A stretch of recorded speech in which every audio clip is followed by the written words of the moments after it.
Fala pessoal, boa tarde. Vamos começando aí mais uma edição do programa Rock On. Agora a gente está na edição número 25. 25 programas já, quase um ano de programa. Agradecendo de largada já a presença de todos aí, pessoal que sempre dá força pra gente no nosso show. Já deixar um recado aí para todo mundo. Quem curtiu o nosso vídeo, dá um like, aperta o sininho aí, segue a gente no YouTube.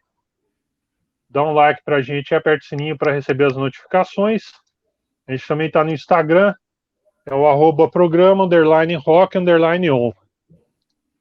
Bom, hoje a gente vai fazer a segunda parte dos anos 90. Os anos 90 que foram, sim, muito importantes, já começaram faz a década que já tem 20 anos de finda, já tem um tempo muito grande. Já tivemos vários lançamentos aí de importância para a cena de importância, talvez tenha sido aí a última década relevante em termos de influência para o rock em geral e até para o metal em particular. Vou passar a bola primeiro para o Cristiano para dar suas saudações iniciais. Boa noite, amigos do programa Rock On. Boa noite, Marco. Boa noite, Demian. Como o Marco falou, hoje vamos dar sequência à segunda parte, que é uma década difícil, cara. Dá para fazer aí fácil 10 partes sossegado. Anos 90, que nem o Marco falou, na minha opinião e dele, acredito que não sei, até o Demian, foi a última década que lançou bandas legais, discos que vão marcar décadas aí, que vão estar daqui a 20 anos relançando. Eu também, para mim, foi a última década que apareceram bandas legais, assim, na minha opinião. E a gente, na primeira edição, o Demian não pôde comparecer no programa, ele teve um assunto particular, e a gente falou, vamos fazer a segunda e para o Demian participar dos anos 90, que ele não participou da primeira vez, né? E quando a gente conversou, o Demian falou, não lembro disso. Eu falei, nossa, pior, o Demian não participou, cara. Então é isso aí. Hoje tem bandas dos anos 90, da década de 90, de 91, 90 até 99. Escolhemos discos aqui e vamos ver o que dá. Demian, anos 90, na verdade, né? Não década de 90. Anos 90, verdade. Demian, sua boa tarde para todos aí, por favor. Boa tarde a todos. Queria agradecer aí meus colegas de programa, Marco Nel, DJ Cris Campos, para mais um programa Rock On, programa número 25, quase um ano, né, já de programa. E agradecer a todos que estão participando aí do programa. E vamos lá, vamos falar dos anos 90. Concordo com o DJ sobre sendo a última década mais relevante aí em termos de surgimento de bandas para o rock e heavy metal. Concordo plenamente. Marco. Bom, dá uma boa noite aí para o pessoal que já está, especialmente para o Thiago. O Thiago está meio doente aí, desejando já melhoras, meu amigo. Que desejo seu pronto restabelecimento, que você esteja rapidamente de volta aí, com 100% de saúde. Vamos começar então, Cris? Vamos. Melhoras para você aí, Thiago. Mandar um beijo para minha esposa e minha filha que estão assistindo também. Não sei se a minha filha vai conseguir assistir muito, não. Ela viu um pouco e enche o saco, já quer sair fora. Beijão para minha esposa também, que já se manifestou. Te amo. A empresária do Marco. Não fala para ver, né? Não fala para ver. Não fala para ver. Vamos lá, então, rapaziada, a pessoa que está assistindo o programa Rock On hoje. Os 3 discos que eu escolhi são discos bem conhecidos, mas foram discos que para mim, marcaram muito a década de 90, os anos 90, pelo menos para mim, assim, saca? Foram discos que eu ouvi muito, que eu sei de cor salteados, que são discos que eu gosto até hoje. Acredito que daqui a 20 anos eu vou estar ouvindo esses discos ainda. E como o Demian falou, e o Marco falou, eu também acho que a década de 90 foi a última década que lançaram bandas legais mesmo, que não foi 1, 2, 3 ou 4. Uma rapa de banda legal, cara. Dentro do metal, dentro do punk, do death metal, do alternativo, enfim. Tem uma parte de banda legal pra caramba, cara. Anos 2000 tem umas bandas legais, assim, mas eu sou meio... Puta, cara, eu sou meio assim com essas bandas novas, assim, cara. Então, eu gosto de ouvir as coisas mais pra velha, assim. Quando eu ouço alguma coisa, é o Marco que fala, o Demian que fala também. Ou o Cris ouve que você vai gostar, eu ouço, cara. Mas, puta, cara, tem vezes que eu cara, eu não tenho muito mais saco pra banda nova, não, cara. Mas vamos lá. Vou falar o primeiro disco, que é uma banda que eu acho legal. Eu acredito, na minha opinião... Eu acredito que talvez também bastante gente que está assistindo o programa aí vai ter a mesma opinião que eu, que eu tenho. Esse foi um dos discos mais fundamentais dos anos 90, cara. Eu acho que é difícil não ter uma pessoa que não ouviu esse disco, cara. Por ser um disco que tocou tanto, cara, tocou tanto que tem pessoas que já estão com o saco cheio desse disco. Mas é um disco que eu acho fodido, assim, da primeira música até a última, cara. Parece uma coletânea, assim, de singles, assim, cara. E não é, é um álbum, é o segundo álbum deles. Eu estou falando de um disco aqui que acho que ninguém conhece. É o Nevermind, do Nirvana. Segundo disco dessa banda aqui. Olha essa fotinha aí, clássica da época. Nirvana, Nevermind, lançado em 1991. Segundo disco dos caras. Primeiro disco com puta batera fudido, Dave Grohl. Na minha opinião, cara, eu não tenho muito o que falar desse disco, que todo mundo conhece esse disco aí. Puta, eu acho puta de um disco foda. Vou dar um exemplo mais ou menos igual, assim. Acho que os dois discos são do mesmo ano ainda, por incrível que pareça. Eu vou pôr esse e o Black Album do Metallica. Tem gente que não aguenta mais ouvir esses dois discos, cara. Tanto que tocou Enter Sandman, Sad But True, Forgive e os caralho, e que nem o Nirvana. Ninguém aguenta mais porque não aguentava mais Smell Like Teen Spirit, In Bloom e um monte de música. Mas, cara, no fundo, são dois discos fodidos, cara. Tanto o Nevermind como o Black Album do Metallica, cara. Eu gosto muito. Para mim, os favoritos que eu gosto, na verdade, acho que são os dois que eu tenho, que é o Nevermind e o In Utero. São dois discos que eu gosto pra caramba. O Bleach eu acho mais ou menos assim, e o depois lá, que eu até esqueci o nome, a minha esposa entrou agora aí. Vamos ver até quando minha filha vai aguentar ouvir. Mas, na minha opinião, não tem muito o que falar do Nirvana, do Nevermind, todo mundo conhece esse disco aí, e eu acho um disco foda de cabo a rabo, cara. Primeira música, e eu ouço inteiro até hoje, sem problema nenhum. Parece uma coletânea de singles, assim, cara. Porque você fala, puta, meu, todas as músicas são legais, na minha opinião. É um disco um dos discos mais importantes da década dos anos 90, cara. E esse cuzão desse moleque aqui, ó, esse cuzão que tá na capa agora, tá querendo arrancar dinheiro dos caras, né, cara? Puta merda, só me faltava essa, né, mano? Hoje em dia o cara quer arrancar dinheiro porque fala que foi abuso de pornografia infantil, né, cara? Será que na época ele não assinou nada para usar a foto dele, o pai, a mãe? Não é possível um negócio desse, cara. Mas, enfim. Os pais assinaram, né? Cara, não é possível, cara, usar uma foto de uma criança com um bebê e não vai assinar, ainda mais o Nirvana, uma gravadora grande, a Geffen, tendo uma furada dessa, e agora vem o marmanjo aqui, deve estar numa noia fodida, querendo dinheiro do Nirvana. Beleza, rapaziada. Disco foda, na minha opinião, Nevermind do Nirvana. Agora é o Marco. Sou eu? É o Marco. Marco, o que você acha do Nirvana, Nevermind? Puta de um disco. Eu lembro da primeira vez que eu ouvi. Eu vi para quem é de São Paulo, vai conhecer o Comando Metal, o programa do Valcir. O Valcir chegou e falou: ó, se liga nessa banda nova. Foi antes de explodir aqui no Brasil, né? Ele tocou Smells Like Teen Spirit. Foi a primeira vez que eu ouvi já. E acho que foi grande parte do pessoal da época, né? Aí, né, também, né? Não teve quem. O Cris falou bem, não teve quem ficou indiferente. Na época, a maioria do pessoal até curtiu. Eu não me lembro na época assim de ter visto alguém que tenha falado, não, pô, não gostei, ou por qualquer motivo que seja. É um estilo deles, é um punk. Na época o punk já era meio, né? Tinha muita influência já, né, de hard rock junto, tinha algumas bandas até com influência de metal, mas na essência é um disco de punk rock com músicas. Pô, um disco começa com Smells Like Teen Spirit, né? Eu acho que um dos hinos da década, né? Gosto se ou não do Nirvana, uma das músicas que mais tocou na década. Tem Bloom, Come As You Are. Pô, se eu for começar a citar todas na sequência, assim, e não tem como. O disco é muito relevante até hoje. Ó, vai estrear um filme novo do Batman, que é com aquele moleque do Crepúsculo lá, Batman Vampiro. A trilha sonora do filme é Something in the Way, música do Nevermind. Então, quer dizer, um disco que já tem 30 anos, né? Ainda hoje, você vê a relevância do disco, né?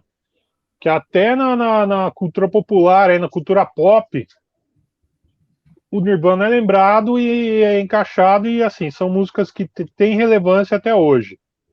Para mim é um disco nota 10, né? De 0 a 10 eu daria nota 10 para ele. O Thiago colocou aqui e eu concordo com ele. Todas as músicas com capacidade de serem singles, todas as músicas, é como o Chris falou. Chris costuma falar, parece uma coletânea, mas não, é um disco realmente de estúdio, é um disco de linha da banda. Nirvana Nevermind, excelente escolha para começar, hein, Chris? Demian! Só para falar um negócio que o Marco falou aqui, o Marco deu nota 10, eu também dou nota 10 para esse disco, cara. Eu acho muito foda. Cara. Foda. Demian, vamos ver o que eu... Demian. Aracide Almeida! Eu dou 10 pau! Olha o meu CD do Nevermind aqui. 10 pau é muito! Olha o meu CD do Nevermind aqui, ó. Ô, Pedro de Lara, pelo amor de Deus, pô. Decide aí o que eu vou ser, o Aracide Almeida ou Pedro de Lara, meu. Tá, Aracide Almeida, então. Aracide Almeida era mais chata. Tá bom. Bom, eu concordo com uma coisa, que da relevância da banda, né, que esse álbum aí tocou. Eu colocaria mais uma banda, o DJ colocou Metallica, Black Album, Nevermind, Nirvana, e eu colocaria o Guns com Use Your Illusion 1 e 2 também, que na época era também, puta, foda também, viu? E, não, é verdade. Né, eu não sei se em termos de venda, eles chegam. Também. Outra banda também que dá para colocar, o Red Hot Chili Peppers, o Blood Sugar Sex Magic, é outra também. Eu acho que tava tudo no mesmo dia. Que é desse ano também. Ele foi lançado no mesmo dia do Nevermind. O Red Hot, né? Mesmo dia. Puta disco foda. Mas não chega nem aos pés do Nevermind. Mas o Nirvana, sendo Aracide Almeida, o Nirvana nunca me agradou. Não gosto. Assim, nem esse álbum aí, na época que tocava pra caramba, ia nos barzinhos, ia sair, as bandas cover tocavam e, puta, nunca fez minha cabeça, né, o Nirvana. Assim, nessas bandas grunge, acho que a Nirvana é a única que eu não curto. As outras eu curto bastante. O Pearl Jam, o primeiro álbum eu curto, mas depois também a carreira deles assim não me agradou tanto. Mas o Nirvana, se eu não gosto desse álbum, depois eu fui ouvir os outros, então não bateu. Não dá, não curto. Se não gostou desse, não vai gostar de Nirvana mesmo. Se não gostou desse, e eu via sem querer, porque onde tava fazendo um churrasco, um cara que curtia, eu não vou falar, tira o Nirvana que eu não curto, né? Eu ouvia tudo, dá pra ouvir, não vou falar que assim, aquela banda que você ouve, puta, não, é que eu não curto mesmo, assim, não quis ter CD, até hoje eu não tenho nem o CD do Nirvana, entendeu? Então, pra mim, assim, Nirvana passou e não me cativou nenhuma vez. Até fui ouvir depois, mais na época que fez sucesso estrondoso, eu tava mais nessa pegada Metallica, Black Album, Guns. O Nirvana não me agradou. Mais pra frente eu fui tentar, porque eu acho que a gente tem que, às vezes, dar uma chance pros álbuns, né? E você, às vezes, você pode gostar. Aconteceu isso com o Chris aí no programa anterior. Aconteceu comigo, vai acontecer comigo nesse programa de novo, cara. Eu ouvi CD, entendeu? Que eu não ouvi há muito tempo, mudei meu conceito, cara. Então, a gente tem que ouvir. E assim, mesmo ouvindo assim, eu coloquei para ouvir também de novo. Não curto, não adianta. Nirvana nunca me fez minha cabeça e não adianta. Normal. Entendeu? Mas tem a sua história aí também, que vocês falaram aí, eu concordo da relevância da banda, né, para os anos 90. Marco, acho que agora é com você. Sou eu. Vamos lá. Vou começar a minha fala antes até, já que eu vou falar desse disco, vou recomendar um livro aqui. O livro chama Dance of Days. escrito pelo Mark Anderson e o Mark Jenkins. Esse livro aqui. Esse livro aqui. Senão a Ariana Oi? chorava, hein, cara? Você falou Dance of Days e dá até um treco nela, hein? Dance of Days, é o título do livro. Aqui, ó. Aí, ó. Homenagem para Ariana. Dance of Days é o livro que retrata. Dance of Days é o livro que retrata a cena underground e hardcore de Washington, capital dos Estados Unidos. E de lá surgiram muitas bandas relevantes para a cena, como o Minor Threat, o Bad Brains e muitas outras, dentre as quais a minha primeira banda que eu vou falar hoje, Fugazi. Vou falar do disco Steady Diet of Nothing, lançado em 1991. Essa maravilha, essa belezinha aqui, ó. Fugazi é uma banda lançada pelo Ian MacKaye. O Ian MacKaye é o líder, né? E o principal representante dessa cena de hardcore de Washington, né? O Ian MacKaye, ele, claro, começou com o Teen Idols, uma banda de hardcore do comecinho da década de 80, emendou com o Minor Threat, uma das bandas aí que mais tiveram projeção dessa cena. E foi acabar, a última banda dele foi exatamente o Fugazi. Fugazi é uma banda que ele começou em 1986, esse disco é o segundo disco da banda de 1991, que aliás vai ser, no meu caso, vai ser uma constante. Os meus 3 discos escolhidos foram lançados nesse ano. Esse disco, assim, ele é muito classificado como post-hardcore. Faz sentido, né? Além do Ian MacKaye, você tem outros integrantes, como o Guy Picciotto, que era do Rites of Spring, uma outra banda da cena também ali, que deu início ao verdadeiro, né? Não é isso que a gente depois surgiu no Brasil, mas o verdadeiro emo, né? Emocore, né? Não, pelo amor de Deus, não essas bandas que surgiram no Brasil na década de 2000, 2010, isso daí, infelizmente, né? O pessoal costumou chamar de emo e acabou colando, né? Assim como esse funk horroroso de hoje em dia aí, mas isso daí é conversa para outra história, né? E aí também o John Lyle e o Brendan Kent, de bandas também influentes da época. Fugazi, ele se autodescreve como Stooges misturado com reggae. É uma banda realmente diferente. Eles têm um som com muitas paradas no meio, assim, o riff, aquele estilo de riff que depois até o Helmet também fez ficar famoso, né? Aquele stop start, né? Que eles chamam. E assim uma banda que tem um viés político muito forte nas músicas dele, no posicionamento deles. Eles já foram descritos como pessoas que vivem como monges, né? E assim, não deixa de ser verdade. Fugazi é uma banda que até pela relevância dos seus integrantes, e claro, pela qualidade da música, principalmente, é uma banda que fez muito sucesso, que vendeu muito, mas ao mesmo tempo os integrantes, liderados ali pelo Ian MacKaye, nunca largaram a filosofia punk de ser. Eles nunca assinaram com gravadora grande, eles nunca participaram de programa de MTV, eles nunca deram sequer entrevista para revistas consideradas mainstream, como o Rolling Stone, por exemplo. O Rolling Stone é histórico, né? Sempre perseguiu o Fugazi querendo fazer uma matéria. O Rolling Stone tem aquelas matérias que parecem livros, que são muito boas, tem que ser dito, isso tem que ser dito, mas sempre perseguindo o Fugazi não, manter aquela. Eles venderam centenas de milhares de discos, tendo lançado sempre pela Dischord Records, que é a gravadora do Ian MacKaye, que ele fundou ainda na época de Minor Threat. Esse disco aqui, puxa, é o primeiro disco que eu ouvi do Fugazi, então já tem uma consideração especial por ele. E, putz, eu vou falar a verdade, para mim, pelo menos, é um disco que, da primeira à última música, desde Exit Only até KYO, eu ouço o disco inteiro na sequência. É um disco. Realmente, é um disco aí de post-hardcore, ele tem muita influência. Ele tem influência desde bandas de hard rock setentista, AC/DC, do Queen, do jeito deles, claro, né? Não é tão aparente, mas você vê uma certa influência ali. E claro, o hardcore dos anos 80, aquela história, aquela estética punk do do it yourself, também sempre presentes. Para mim, Fugazi, nota 10, louvor também. Demian, o que você achou do Fugazi? Aracide Almeida! Dois mangos Fugazi. Bom, Marco, eu ouvi 2 vezes o álbum. Eu ouvi 2 vezes e não é minha praia.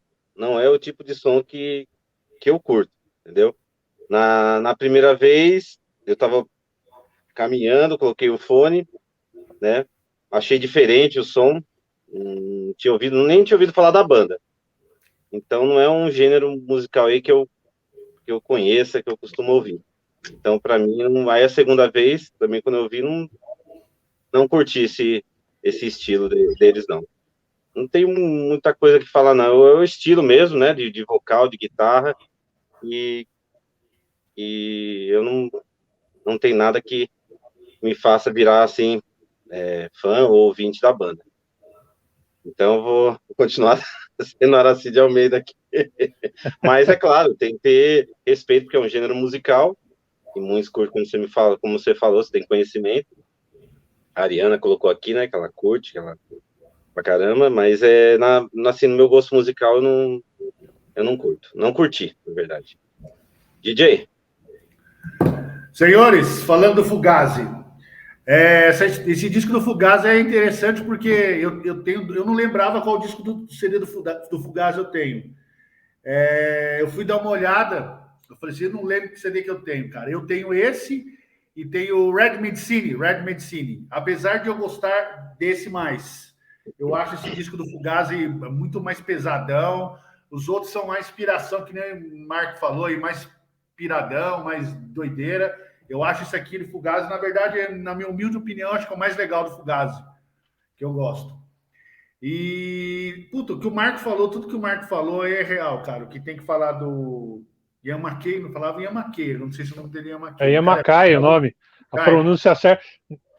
Santa internet, né? A gente acaba aprendendo até isso, né? Yamakai, o jeito certo de falar. Ele tem esse jeito dele, essa atitude dele de underground, assim, cara. Na verdade, que nem autógrafo ele dá, Marco. Nem autógrafo ele dá. E não é porque ele é cuzão, cara. Não é porque ele é cuzão, porque o cara tem uma postura dele, mano. Você vê que ele podia estar. Você viu que o Fugazi com certeza podia ter assinado com uma gravadora grande. Eles nunca quiseram, cara. Eles têm a postura deles. Eu acho legal. A atitude do cara é foda. Tem uma história, Cris, que nesse ponto é parecida até e um outro pilar, né, da cena hardcore americana que respeita muito o Yamakai é o Jello Biafra. E eles têm uma história parecida. O Jello Biafra, no começo dos Dead Kennedys, parece que a RCA chegou aí num show para assinar contrato com eles. O Jello Biafra, no meio do show, pegou uma garrafa de cerveja e descarregou em cima dos executivos da gravadora que estavam lá. O Yamakai foi parecido, mas foi um pouco mais cordial. Aquele Ahmet Ertegun, ele era o dono da Atlantic Records, gravadora do Led Zeppelin também. Aliás, para vocês verem a importância desse Ahmet, o Led Zeppelin se reuniu para tocar em homenagem a ele. A única vez que o Led Zeppelin se reuniu com o Jason na bateria, ele chegou aí no camarim ele, em pessoa, chegou aí no camarim do Fugazi e falou: eu assino com vocês para vocês fazerem o que vocês quiserem. Se vocês quiserem abrir gravadora subsidiária Atlantic para continuar no esquema de vocês fazem o que vocês querem, eu pago, eu banco vocês. O cara falou: obrigado, agradeceu, mas gentilmente recusou a proposta. Cara, é a postura do cara, mano. O cara tem um puta de um nome até hoje, cara. O cara é respeitado aí, até o cara do metal, todo mundo, que estilo todo mundo, ele é universalmente respeitado. A gravadora dele é Discord, todo mundo, cara. Sim. Mas, enfim, você vê que o Fugazi é tão foda que eu tava. Então, aí eu falei, cara, não lembro o CD que eu tenho. Eu fui ouvir, pegar esse CD. O meu Red Medicine é original, Marco. Olha. Esse daí, o meu é cópia que eu copiei de você, cara. Você não gostou tanto, quiser fazer um rolo aí, ó, estamos aí. Eu falei assim, cara, eu falei assim, é do Marco, eu copiei isso aqui com certeza, nem lembro de quem que é, mas eu peguei para ouvir, fazia muito tempo que eu não ouvia. Ah, cara, é um puta do CD legal. Sim. Na verdade, é o meu favorito do Fugazi. Depois os Fugazi tem uns discos legais, só que é muito piração, mais piração, sim, mas esse disco é muito pesado. E eu ouvi 2 vezes na quinta-feira, estava aqui fazendo minhas coisas aqui, tá ouvindo. Cara, aquela música Stakes, cara, foi dali que o Page Hamilton montou o Helmet. Aqui nem você falou um negócio que eu falei exatamente isso, cara. O Page Hamilton viu esse Fugazi aqui e falou assim: eu vou montar uma banda com alguma coisa diferente para fazer igual o Fugazi. E virou o Helmet. Por isso que o Helmet é fodido também, porque desde a primeira desde que eu vi o Helmet, cara, eu falei, cara, essa banda é uma Fugazi do caralho, assim, cara. E os caras até parecem, assim, cabelo curtinho, assim, né? Mó estilinho dos caras do Fugazi mesmo, assim, cara. Cabelo curtinho, assim, foram. E na época que o Helmet apareceu, Marcos, você lembra? É a época do metal, mano, anos 90, Pantera, todos os metal, e aparece 4 carinhas assim, com cabelo curtinho, bermudinho. Bem curtinho, assim, né? Totalmente contra. Completamente contra o que rolava na época. Fazendo um puta de um som foda que era o Helmet, cara. Mas, Cris, realmente o que você falou, puta, é uma grande verdade, cara. O Fugazi também tinha essa postura. Eles eram totalmente avessos aí ao que tinha na cena na época. Tanto o grunge, quanto até, na época, o metal hard rock era o que tocava nas rádios, era o que fazia sucesso. E eles tinham uma postura meio que avessa a isso, né? Assim, porque representava o mainstream ali, né? Representava aquilo que eles, em especial o Yamakai, combatiam, entre aspas, né? Assim, né? O que eles iam cara, contra.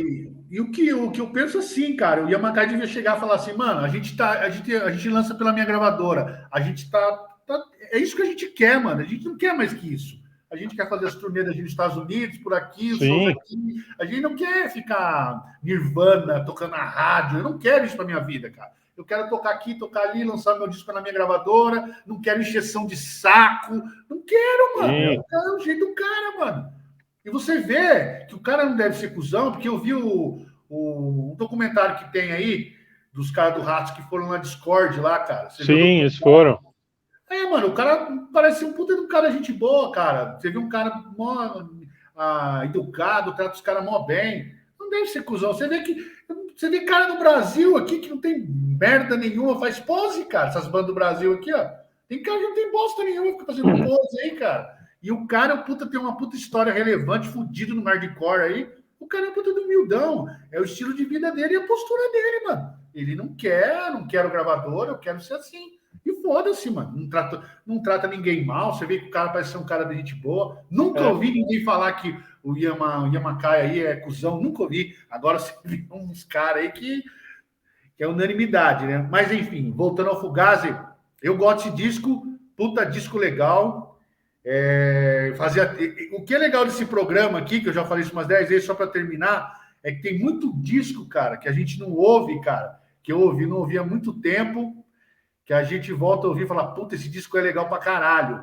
E tem muito disso que a gente ouviu na época, que principalmente esse programa de hoje, cara, que eu ouvi na época o disco, não gostei, achei o disco uma bosta, puta, não gostei dessa bosta aí, cara. E aí eu peguei hoje em dia para ouvir de novo, realmente não é uma bosta, não é o que eu gosto, assim, mas não é tão ruim que eu achava, cara. O que é legal desse programa é isso, que a gente pega os negócios para ouvir e tem vezes que a gente acha, putz, esse disco é uma bosta, hein, cara. Eu achava legal, mas é ruim. Não, mas esse disco eu achava ruim, mas não é tão ruim assim, cara. Mas o Fugazi, puta banda e puta disco legal, Marco. Legal. Se quiser vender o seu, cara, o meu é cópia. Tá... O meu Red Medicine é original, cara. E esse aí que eu acho que eu gosto mais não é, cara. E, na verdade, acho que é uma das poucas cópias que eu fiquei, cara. Eu lembro que eu tinha um monte de CD cópia, eu vendi tudo, cara. Que cópia? Eu vendi tudo, cara. E acho que sobrou esse... E mais uns 2 aí que é difícil, eu tenho, cara. Isso aí eu só posso ter copiado do Marco esse aqui, cara. Então, Cris, tá vendo? Qualquer R$500 é seu, cara. Qualquer R$500 tá na mão, ó. Tá aí, ó. Agora eu Demiano. O Marco tá que nem o Mercado Livre. O Marco tá que nem o Mercado Livre. Os caras do Mercado são loucos. Vendendo CD a 1.500. Opa! Lei da oferta e procura. Só, Demião, um parênteses antes, não mandar um abraço pro Regis, Ah, o do Regis, Rock na cara. Sala, grande Regis, já participou do Regis. programa aqui com a gente e está mais uma vez conosco. Valeu, Abração, Regis. Regis. Abraço, mano. Demian, Demian, com você seu disco agora, mano. Agradecer aí a todos que estão participando, o Regis também, mais uma vez no programa. Bom, nos anos 90 tem bastante coisa legal, quando eu fui escolher os álbuns, aí tinha bastante opções de escolha, como o Cris falou. E assim, eu escolhi 3 nomes já conhecidos e consagrados, mas que cada álbum deles marca uma retomada, um recomeço, né, uma mudança de estilo dos meus álbuns escolhidos. O primeiro que eu escolhi foi o álbum do Bruce Dickinson, Accident of Birth, né, o álbum de 1997, marcando aí o retorno do Bruce Dickinson ao heavy metal. Bruce Dickinson, né, antes, né, de lançar esse álbum, tava descontente, metendo pau no heavy metal, e lançou o Skunk Works. Eu acho, sinceramente, uma bosta esse CD, nem tenho, pra você ter uma ideia, nem tenho. E olha que eu costumo ter álbuns para completar a coleção. Até eu comprei na época, comprei na Music Art aqui, lembra da Music Art? Comprei. Lembro. sim, do Murilo. Nossa, ouvi umas 2, 3 vezes, falei, meu pai do céu, para onde o Bruce tá indo, né? O Iron já vinha de um X Factor, e o Bruce com o Skunk Works, aí fudeu tudo, né? E sempre fui fãzão, né, de Iron, de Bruce. Então, aí eu contar um pouquinho da história desse álbum, eu fui pra galeria, eu trabalhava em Suzano, e tinha um colega lá, vamos pra galeria, tal, fomos, né? E aí tava numa loja lá, nem lembro que loja que era, e começou a tocar uma música desse CD. Aí ele também gostava pra caramba, e falou assim, isso é Bruce Dickinson, não é? Isso aí é Iron Maiden, é Bruce Dickinson? Falei, puta, tá com cara de Bruce. Falei, que é isso que tá rolando? Do Bruce Dickinson? É o novo álbum dele. Ele mostrou essa capinha aqui. Na hora, sem pestanejar. Pode pegar o meu aí.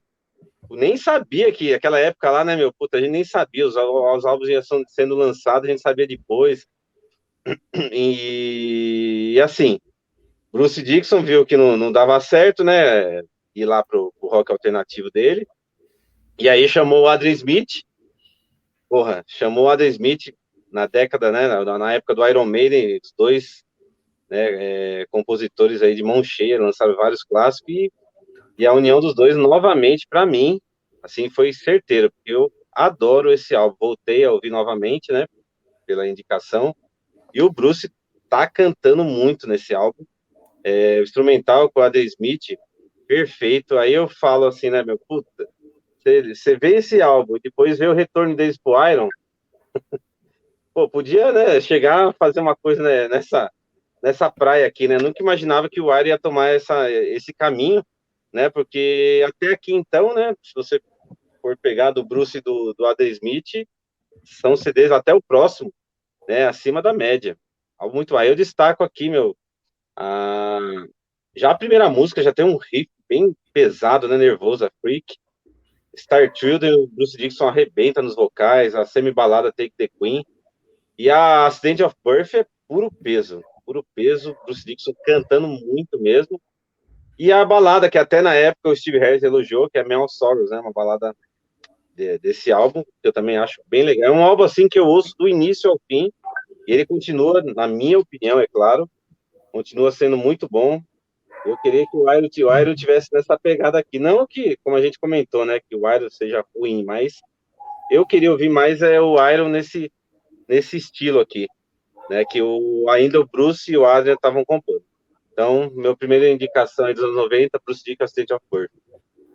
Agora é com o DJ? DJ Cris Campos. DJ. Vamos lá, Demian. Falando do Bruce Dickinson, Accident of Birth. Cara, esse disco aí era um disco que eu não... Você falou um negócio que é isso aí. Eu lembro quando saiu o Tattoo Millionaire. Eu gosto desse disco aí, cara. Eu acho esse disco bem legal. Ele saiu na mesma época, assim, quase na mesma época, um pouquinho depois do No Prayer, do Iron Maiden. É 90, 90? Foi 90. Acho que é 90, Eu gosto bastante desse disco, cara. Inclusive, eu comprei até uns tempos atrás uma edição que saiu dupla, legal. Legal isso aí, cara. Aí eu ouvi, depois eu fui ouvir esse Skunk Works. Puta disco chato, meu. Puta disco ruim, cara. Nossa, assim, não dá, cara. Puta, não dá. E aí, depois, cara, eu ouvi aquele... Ó, pra falar a verdade, eu ouvi o... Aquele que é o... Ele tá de touquinha na capa, esqueci o nome, cara. Acho que é o O segundo Balso dele. Picasso. Balso Picasso. Picasso. Razoável, achei razoável, legalzinho. E depois, eu não ouvi mais nada do Bruce Dickinson. Aí eu ouvi umas musiquinhas aqui, umas musiquinhas aqui. E eu ouvi, peguei esse disco que você falou do programa, fui ouvir esse disco, cara. Ó, cara, eu vou ser sincero pra você, eu achei legal, cara. Eu achei legal. E é que nem você falou. Eu até deixei marcado 3 sons, que é esse som primeiro aqui, o Freak, é bem louco, mano. É meio Iron Maiden, assim, mas um Iron Maiden pesadão, assim, cara. Na verdade, esse disco do Bruce Dickinson é mó pesadão, assim, bem gravado.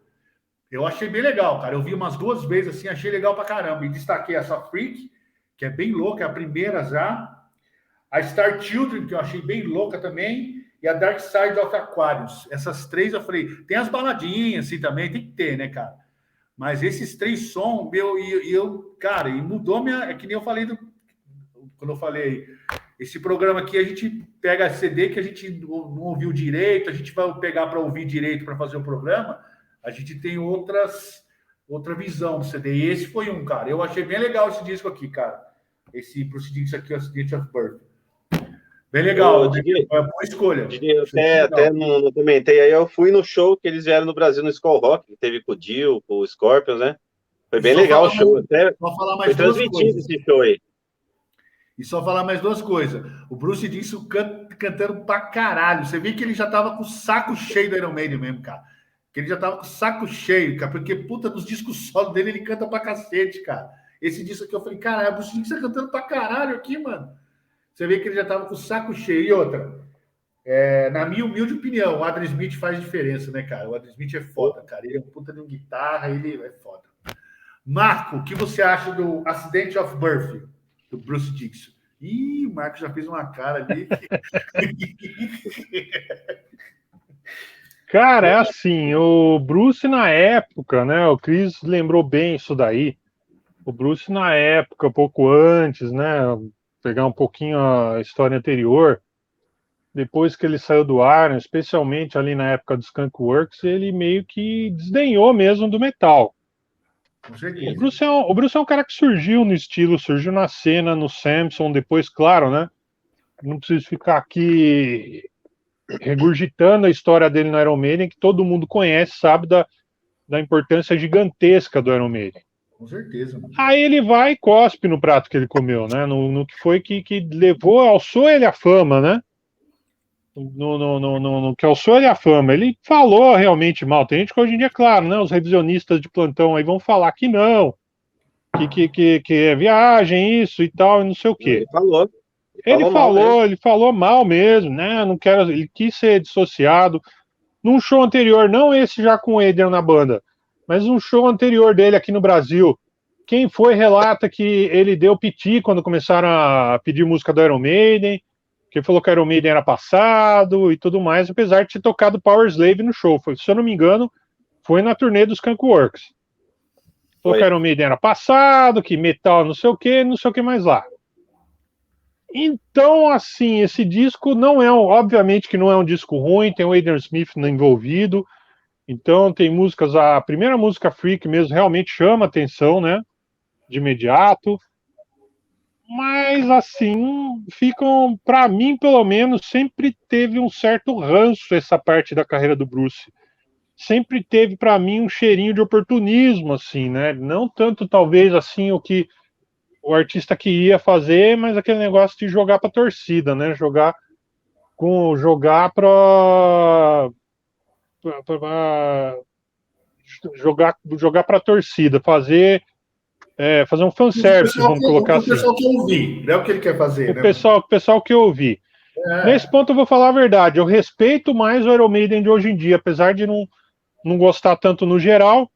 Exatamente. Ó o George aqui. Para não me deixar mentir sozinho. George foi nesse show, foi no Olímpia. Olha aí. Não tocou nenhuma do Iron. E disse No More Iron Maiden. Show no falecido Olímpia. Né? Cospe no prato, né, mano? Cuspiu no prato, realmente, né? Então, assim, para mim, cheira oportunismo. Nesse ponto, eu respeito muito mais o Iron Maiden, que hoje em dia faz o que quer. Lançou um último disco que eu particularmente considero muito bom, Senjutsu.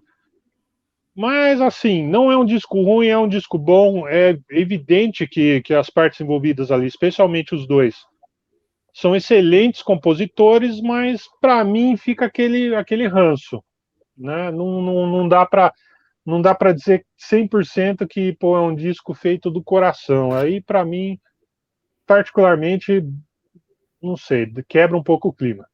Mas é isso daí, não é um disco ruim, é uma boa escolha, de fato, é um disco que foi bastante relevante na cena na época, exatamente foi o que acabou levando até o Iron a chamar os dois de volta, né, para a banda.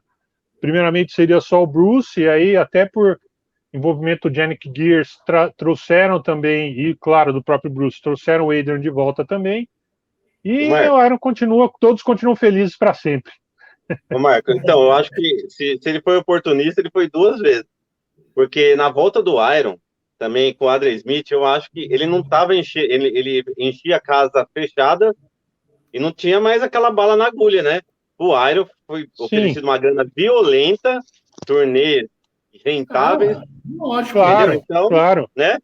Foi duas vezes que, na verdade, ele tomou esse com tipo de atitude. certeza, com certeza. O O Marco George falou, só colocou aqui, fazer uma que o George alternativa, Marco, colocou você uma falou aí, coisa aqui que ele faz muito sentido. Nessa época estava todo mundo meio perdido. E esse show que o George foi antes do Adrian, foi exatamente na turnê do Skunkworks, é verdade. E isso é fato, né? Acho que para essas bandas majors aí, né, ou membros de bandas aí grandes, né, bandas do mainstream do metal, o meio para o final dos anos 90 foi realmente uma época meio complicada, né? Você vê, o Iron com Blaze tocava em clubes para 1.000 pessoas nos Estados Unidos. O Bruce com o Adrian também a mesma coisa. Então havia uma certa, né, aquele negócio, o pessoal querendo, pô, o que eu vou fazer? O pessoal está acostumado com sucesso, de repente ficar num ostracismo ainda que momentâneo, né? Eu pior, acho que faz sentido, muito sentido o que o George colocou aqui. né? Mas o que você falou aí foi legal, Marco.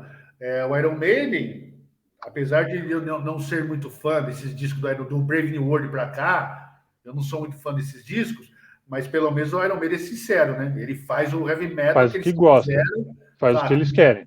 O Iron Maiden nunca entrou em modinha, Não, nunca quis mudar, eles são a mesma coisa até em termos de palco, de show, a mesma coisa. O Iron Maiden é foda, cara. Isso é. tem que ser foda. O Iron Maiden é foda.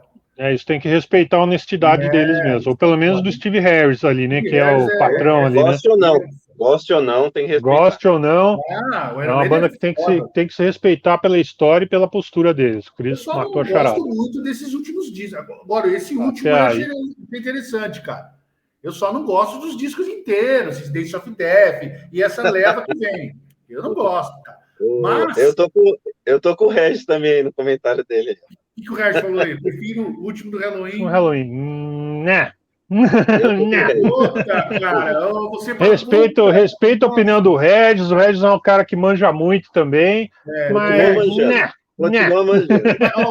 Mas, Regis, posso falar um negócio? Mas nem o Michael Kiss que salvou muito, hein, cara? Puta, cara, eu ouvi esse disco aí, eu ouvi, cara.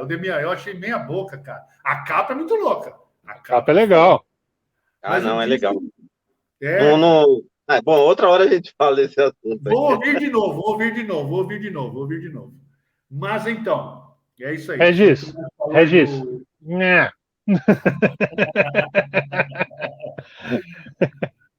Vai ouvir o Back in Black desse DC, Regis. É melhor, ganha mais. Quem que é agora? Sou eu. É o Marco, Marco. Sou eu. O Regis já tá dando risada aqui, como a cara dele. Próximo disco aqui é um disco que eu tenho certeza que vai gerar uma polêmica aqui entre os três. Quero só ver, tô curiosíssimo para ver qual foi a reação dos meus colegas de bancada a esse próximo disco que eu vou Já falar. até sei. vamos ver, vamos ver. Estou falando aqui de Slint, a obra-prima Spiderland, também lançada em 1991. Essa capa linda aí, cara. Essa capa é uma maravilha. E eu vou falar para vocês.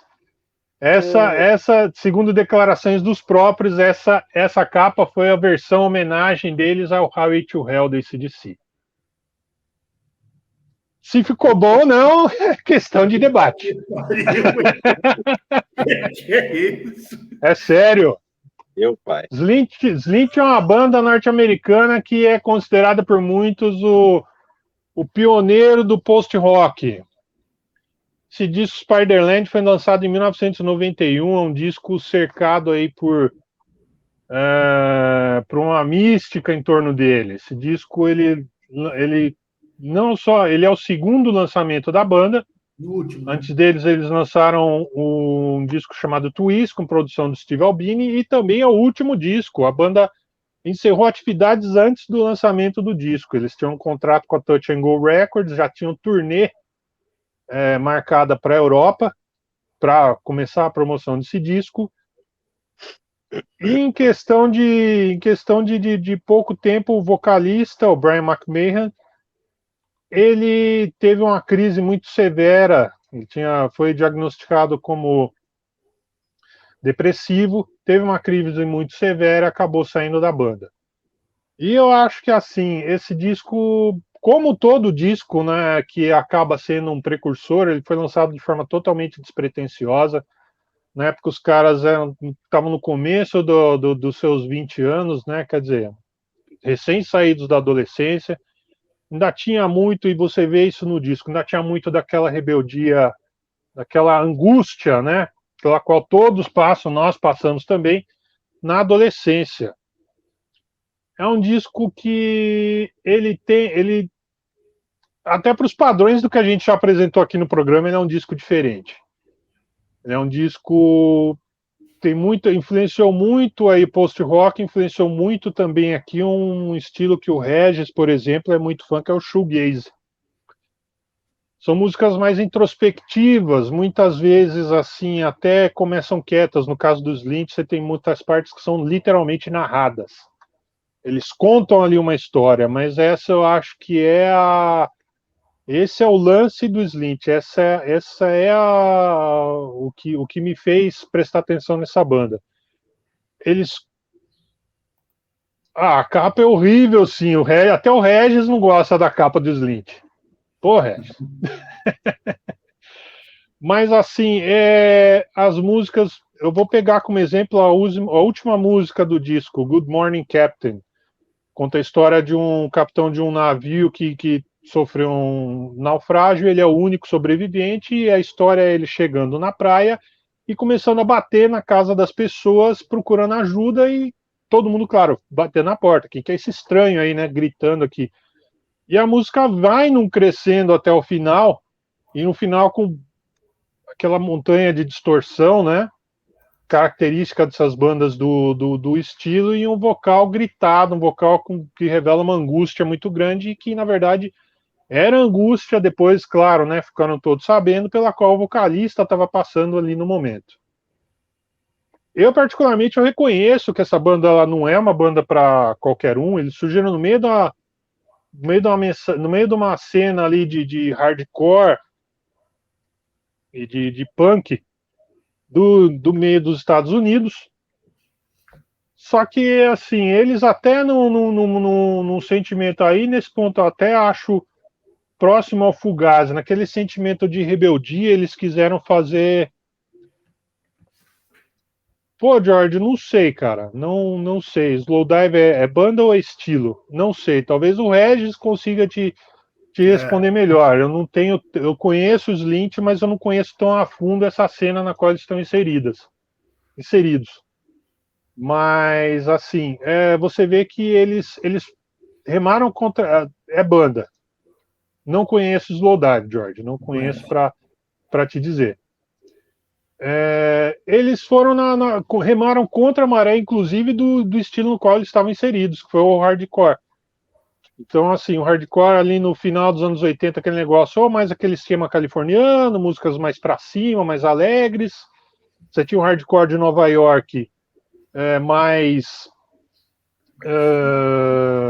mais agressivo, né? E eles para uma linha mais introspectiva. Eu particularmente gosto muito, recomendo para quem tiver a mente aberta. O Regis está respondendo que não, George, que é diferente. Mas assim, eu reconheço que não, talvez não seja uma banda para todo mundo. Vamos ver, estou curiosíssimo para saber o que o Demian acha dessa banda. Aracide Almeida, quanto vale o show, Aracide Almeida? Ó, eu vou falar o seguinte, o Marco, já teve vários programas aí que teve banda que eu até conhecia de nome e tal, mas não tinha ouvido e foram ótimas indicações aí. A gente conversou, mas essa daí, Marcão, você judiou. Assim, eu não, na verdade, não.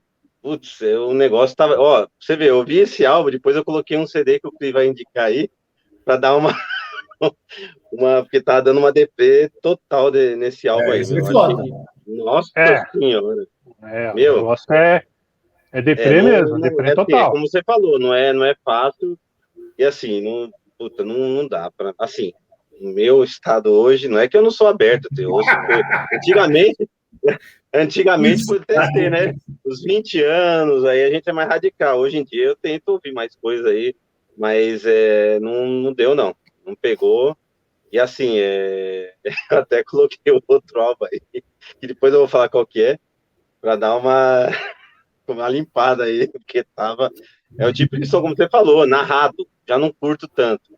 Narrado, para mim, é mais o violino mesmo aí, que eu curto vocal. Ele é mais narrado mesmo, é bem introspectivo, e, assim, é complicado, né, de ser absorvido aí. Eu não curti não, Marcos, esse daí não vai ser esse, acho que dos que você colocou aí, assim, acho que todo o programa aí é o que eu não vou nem querer mais ouvir. Então, um mango para ele, hein? Um mango. Uma notinha só para ele. Horaci. O DJ, agora eu vou falar o seguinte, o DJ é o seguinte, ele ouviu esse álbum, você viu que ele tá mais bonitão hoje, todo arrumadinho, você viu como o DJ tá arrumadinho, com uma camisa aí toda colorida. Com a camisa de cowboy aí, né? Tá Billy the Kid. Aí, foi depois de ouvir esse álbum. Ele deu uma foi tomar um banho, vestir uma camisa bonita. Tá todo bonitão aí, se eu fosse pôr uma roupa depois de ouvir esse álbum, eu ficava tudo preto a tela aqui, cara. DJ, é com você. Mas assim, realmente não. Cara, esse álbum eu vou ser sincero para você, Marquinhos. Eu conheci essa banda por nome, nunca tinha ouvido mesmo, de verdade. Eu já tinha visto essa capa. Eu já tinha visto essa capa. E acabou nesse álbum, né, Marcos? Desculpa, DJ. Acabou nesse álbum. Eles voltaram, mas só fizeram shows ao vivo. Hoje em dia estão meio que em ato de novo. Tá bom. DJ, desculpa aí. É você, DJ. Eu lembro dessa capa aí quando saiu esse disco, acho. Eu lembro de eu ter visto alguma revista. O Marco sempre comprava revista importada. Eu lembro que eu vi esse disco aí, alguma revista dele, assim. E realmente, os caras falavam que esse disco era mó deprê mesmo. E, cara, falava pra você, é mesmo, hein, cara? Eu não tenho CD, eu tive que ouvir aqui pelo YouTube, essas coisas. Cara, é bem assim, cara. Então, acho que o CD tem acho que umas 5, 6 músicas só, cara. 6 músicas. 6 músicas, 6 músicas. 6 músicas, 40 minutos. São discos com músicas longas ainda por cima. Música tudo 10 minutos, música grande, cara. Mas desses 10 minutos, 8 minutos é doido. Puta, é muita piração. E aí tu nada, tá aquela gritaria, mas nessa coisa pesada, acho que são 2 músicas só que entra pesado, assim, entra numas gritaria pesadas, assim, porque as 4 outras músicas é só piração mesmo. Então, é um CD que não dá para você ouvir toda hora, é complicado, hein, cara? É muita. Nossa Senhora. E é que nem o Marco manja de inglês pra caralho aí, né, cara? Eu não manjo muito de inglês, não, cara, mas o Marco ouve as letras, das letras do cara deve ser uma Nossa Senhora, cara. Pelas Na pandemia, eu vi esse CD aí, meu filho. Tira a faca do lado aí. Tem CDs assim, cara. Tem CDs assim que não dá para você. Esse é CD que não dá para ouvir toda hora. Você tem que estar inspirado para ouvir, cara. Tem. Mas cara, eu não, tipo assim, não vou falar para você, não, é uma bosta. Não é uma bosta, só que você tem que estar inspirado para ouvir, cara. Porque é complicado, mano. Mas é que nem eu falei, eu nunca tinha. Eu tava lendo sobre ele, Marco. Eles gravaram esse disco em 4 dias, cara. Eu tava Sim. lendo uma review desse disco aí, eles gravaram em 4 dias só, cara. Porra, meu. 4 dias, ainda assim, por conta do estado do vocalista, os outros membros da banda falam, porque depois desse disco já saiu numa edição deluxe aí, com discos de Eu vi isso aí vinil, no Menção disco Deluxe, tudo. Demian de vai comprar o demos, e Deluxe. versões demo e tudo mais. E tem um documentário junto que tem disponível no YouTube, chama Breadcrumb Trail. Para quem O nome do quiser. som, é o nome do som. É o nome da primeira, é o título da primeira música, Breadcrumb Primeira Trail. música. Os outros membros da banda falam, eu não sei como é que ele conseguiu gravar, não sei como é que ele chegou no final, porque ele já estava muito ruim, né, nas gravações do disco. Mas aí criou-se um monte de lenda, né, de que os caras tenham saído para se internar em hospital e tudo mais, e que não é verdade. Mas depois, sim. Os discos do The Cure, perto desse daí, é disco de carnaval. Festinha, Mano. né, cara? Carnaval, festa. Vestiu o abadá e saiu atrás do caminhão, né, cara? Do trio elétrico. O Joy Division é carnavalesco perto desse disco. Mas, cara, não é um discurso para pô, é uma bosta. Não é uma bosta. Aqui não é um CD para você. Vou fazer uma comida, vou cozinhar, hoje vou pôr para ouvir. Não, senão você pega a faca e corta o pescoço, cara. Você pega a faca e corta o pescoço, assim, cara. É foda. É um disco cabuloso. É um disco. É cabuloso e é aqueles discos que eu acho assim que não dá, você não consegue ouvir fazendo outra coisa. Você tem que se dedicar, cara, você tem que ouvir, parar para ouvir.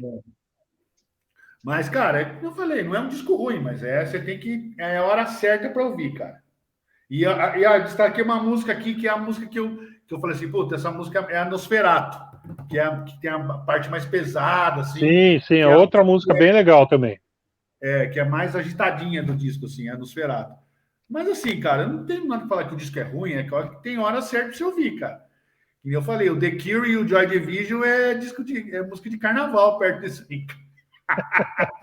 Caralho, mano. Agora quem que é? Próximo. Demian. O Demian, você? Desculpa, Demian. Demian. Não. O Demian. Foi eu? Não, DJ? Sou eu não falei ainda. Falei só um disco só. É mesmo. Desculpa, Cris. Não, tô beleza. Eu vou falar aqui. Deixa eu só riscar aqui rapidinho. Vou falar aqui. Já faço minhas anotações aqui, senão eu esqueço, cara. Vamos falar de um disco também que é manjado, mas é um disco que, cara, na década de 90, os anos 90, para mim é um disco que eu ouvi muito, muito, ouço até hoje. É uma banda que eu sou muito fã, apesar que agora dividiu o negócio aí, né? E o mais foda é que o vocalista morreu aí broxou tudo mesmo, cara. É uma banda que eu gosto muito. Esse daqui é o terceiro disco dos caras, um disco muito foda. É o Entombed. Impossível quem não conhece esse disco aqui. Wolverine Blues. Cara, não tem muito o que falar desse disco aqui que todo mundo. Ô, Demian, isso aqui é um erro que você não tem na sua coleção, um negócio desse, hein, cara? Vamos lá. Depois você fala. É um outro disco também que eu dou nota 10. Desde de produção, a capa eu acho foda. E o que é legal, quem conhece essas bandas da Suécia, assim, cara, você ouve o time de guitarra, você sabe que é banda de lá, cara. Todas as bandas são assim, cara. Não é verdade, Marco?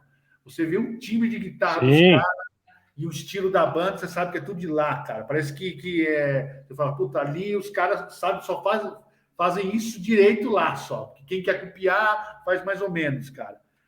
Mas é outro CD que eu acho, eu dou nota 10, que é aquele CD que você põe para ouvir, já abre com a iMaster, que é uma puta de um clássico. Eu lembro que eu e o Marco fomos no show do Hangar, lembra, Marco? Eles abriram com esse som. Lembra? Eles abriram. Maria. Você lembra? Lembro. A gente ficou na frente do palco, cara, eu e o Marcos, não tinha muita gente, cara. Os caras chegaram de van, na mão boa, assim, né? Descendo da van, metendo todo mundo, assim, ó. Falei, puta, merda, entramos no show, assim, caralho, Marco, tá meio vazio, cara. Ficamos na frente do palco, assim, lá no hangar, assim, ó. Os caras já abriram com o iMaster para arregaçar mesmo, puta de um show foda do Entombed, um puta de uma banda legal, que apesar que eles dividiram esse esquema aí de Entombed, AD, Entombed não sei o quê, mas infelizmente o Petrov morreu aí o ano passado. Esse ano, né, cara? Foi esse ano? Foi esse ano, né? Esse ano. Esse ano. O cara exatamente, ele nasceu o mesmo dia que eu, cara. É incrível, 17 de fevereiro de 72, o mesmo dia que eu, cara. Foda, cara. Mas, enfim, falando do Wolverine Blues, puta de uma banda excelente, cara. Esse disco aqui, a gravação, cara, eu acho perfeito. Nota 10. É impossível que eu não conheça esse disco aqui, que gosta de metal, que gosta de death metal. Esse estilo death and roll, que eu acho bem legal deles. Eles são foda, cara. E outras bandas da Suécia também que eu gosto pra caramba, Helicopters, o Backyard Babies, e puta, as bandas de lá são realmente foda, cara. Nota 10 pro Entombe de Wolverine Blues. Marco, o que você acha do Wolverine Blues, do Entombe? Isso é disco de cabeceira aqui em casa. Sempre foi, desde quando saiu. Eu lembro que a primeira vez que eu ouvi, Cris, foi na sua casa até. A gente ouviu, foi o Lef, foi o primeiro, não foi? Não, a primeira vez que eu ouvi o Wolverine Blues, eu digo. Ah, sim. Eu ouvi na sua casa. Puta, disco foda, mano. Puta, não, essa sonoridade deles. E esse disco a gente tá falando de alguns discos aqui, tem alguns pioneiros, inclusive, né? Como o Slint foi pioneiro do post-rock, esse aqui é o pioneiro do death and roll, o primeiro disco de death and roll da história, Entombed Wolverine Blues. Pô, é o que o Chris falou, a sonoridade das guitarras, aquele som lá de Estocolmo, né? Som de Estocolmo. Aquela guitarra parecendo uma serra elétrica, assim, né? Que é o som, na verdade, é o som do death metal sueco, né? De guitarra, o timbre de guitarra do death metal sueco. Falou tudo, Marco. Né? E, assim, eu achei que, assim, se com o death metal já era um casamento foda já, com esse estilo que eles iniciaram aqui, essa coisa mais misturar um negócio que tão improvável quanto excelente ficou a mistura de se pegar o death metal e injetar doses aí de rock and roll. Eu achei que esse timbre de guitarra é o timbre perfeito para esse tipo de Você pegar o Morbid Angel e injetar o AC/DC no meio, né, cara? Então, você pega o Morbid Angel, injeta um AC/DC no meio, um Cannibal Corpse e coloca um AC/DC no meio. Coloca um Highway to Hell. Perfeito, meu, perfeito. Mais um disco aqui, ó, iMaster, que o Chris citou. Hollow Man também, ó, o single, né, a música óbvia de citar. A música título, Wolverine Blues. Demon também, pô, várias músicas. É aquela velha história, vai citar o disco inteiro. Eu tenho uma versão aqui que tem uma música do Steve Little Fingers ainda. State of Emergency. O meu não tem isso aí não, hein, Marco? Deixa eu ver, agora sim. A música bônus, esse disco saiu em 96, CD saiu em 96. Poucos anos depois, a Earache lançou com a música bônus, aí, cover do Steve Little Fingers. Então, uma coisa legal, só para não cortar você, Marco, legal do Entombed, cara, que eles faziam cover de umas bandas diferentes, cara. Faziam de Kiss, Steve Little Fingers, uma parte de cover diferente eles faziam. Eles tinham influência de vários estilos, da mesma forma que eles tinham influência dessas bandas aí, AC/DC, Kiss, Black Sabbath, obviamente, né? Eles tinham também muita influência de banda de punk, de hardcore. No som, além das bandas de metal ali dos anos 80, que influenciaram a gênese do death metal sueco. Então, isso daí tudo você vê, basicamente eles pegaram essas influências todas, de punk, hardcore, esse hard rock dos anos 80, metal e o death metal, bateram no liquidificador e o que saiu foi isso daí. Acho que esse é o exemplo mais perfeito de death and roll. Apesar de eu gostar mais do To Ride do que desse, eu acho que esse é o disco perfeito de death and roll. Se alguém me perguntar o que é death and roll, toma, esse disco aqui. Cara, o To Ride eu te digo o que é. To Ride é mais sujo ainda, né? To Ride é mais sujo, mas esse disco é sensacional, perfeito da primeira à última música. Foda. Inclusive, a gente já falou dele aqui, né, no nosso 10º programa. Demian, mais uma vez aí, o que você... tinha falado, cara. A gente já falou no 10º programa, foi naquele de pegar de surpresa, né, que o George participou, inclusive. Demian, o que você achou do Entombed Wolverine Blues? Então, como eu tinha falado anteriormente, eu tinha acabado de escutar o Slint, Tava, tava numa vibe ruim demais. Aí eu coloquei já no Spotify. Já mandei o Wolverine Blues aí do Entombed. Deu uma limpada. Não, o álbum é legal, eu gostei desse CD aí. Aquele que o Chris tinha colocado como Injustiçado, eu não curti, que acho que é Same the Same Difference. Difference. Same Same Difference. Difference. Eu não tinha É. curtido.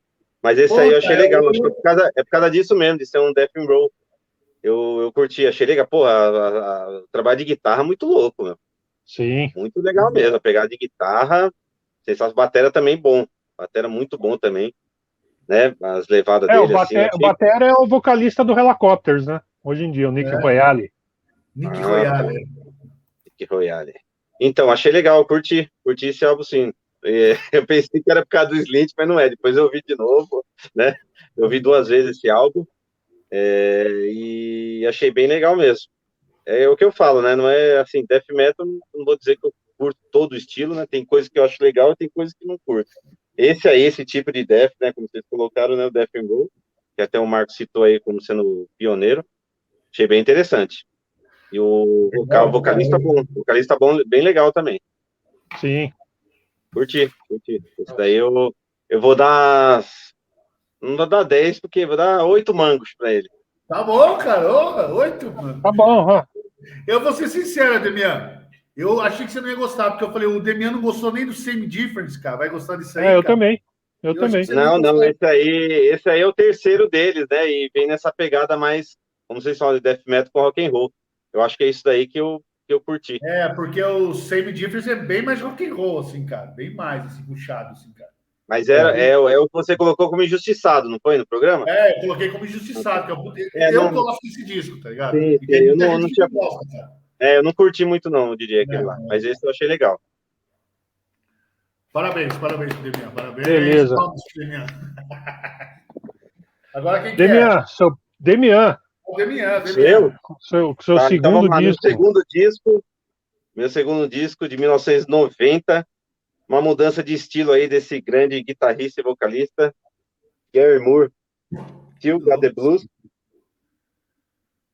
né? O Gary Moore já era conhecido aí na cena, né, com a banda Skid Row dos anos 70, aí era amigo do Phil Lynott, né, fez parte do clássico aí Black Rose do Tim Lizzy, que é um excelente álbum também. E nos anos 80 ele entrou no, né, o estilo de música que ele fez nos anos 80 foi o hard rock, que eu adoro também. Ele vinha de três álbuns que eu acho muito legal, que é o Run for Cover, qual que é o outro? Fugiu o nome Aí tem o After the War, tem um no meio aí, que eu esqueci o nome aí. São três. São três mapas que tem a Over the Hills and Far Away, que eu esqueci o nome do CD. São três álbuns aí que eu, sinceramente, eu curto pra caramba. E aí ele mudou, né, de estilo. O Bob Daisley, que foi baixista do Rainbow, do Ozzy, ele que deu essa sugestão aí, né, num show que eles tiveram. Ele tava meio descontente desse último álbum aí, que eu já acho legal, que é o After the War. E aí o Bob Daisley deu um toque para ele, né, de fazer um álbum de blues, e aí ele começou a revisitar as coisas passadas aí, e lançou esse álbum aí que eu acho, sinceramente, eu acho um álbum espetacular. A faixa título, a balada aí que tocou, Clássico. né, tocou clássica, eu acho ela linda, né, meu? Uma balada linda. Teve aí, acho que o Joey Cocker regravou, teve uns caras aí que regravaram a música, que para mim é um clássico, mas aí ele teve participações especiais de peso aqui no álbum, né? O George Harrison participou, o George Harrison foi o Albert King, se não me engano. Teve os caras do blues aí conhecidos aí que fizeram participação. O Bob Daisley tocou baixo, em algumas músicas, né? Teve vários músicos envolvidos nesse álbum. E assim, para quem curte, né, o blues, Dom Aire então, também, Demian.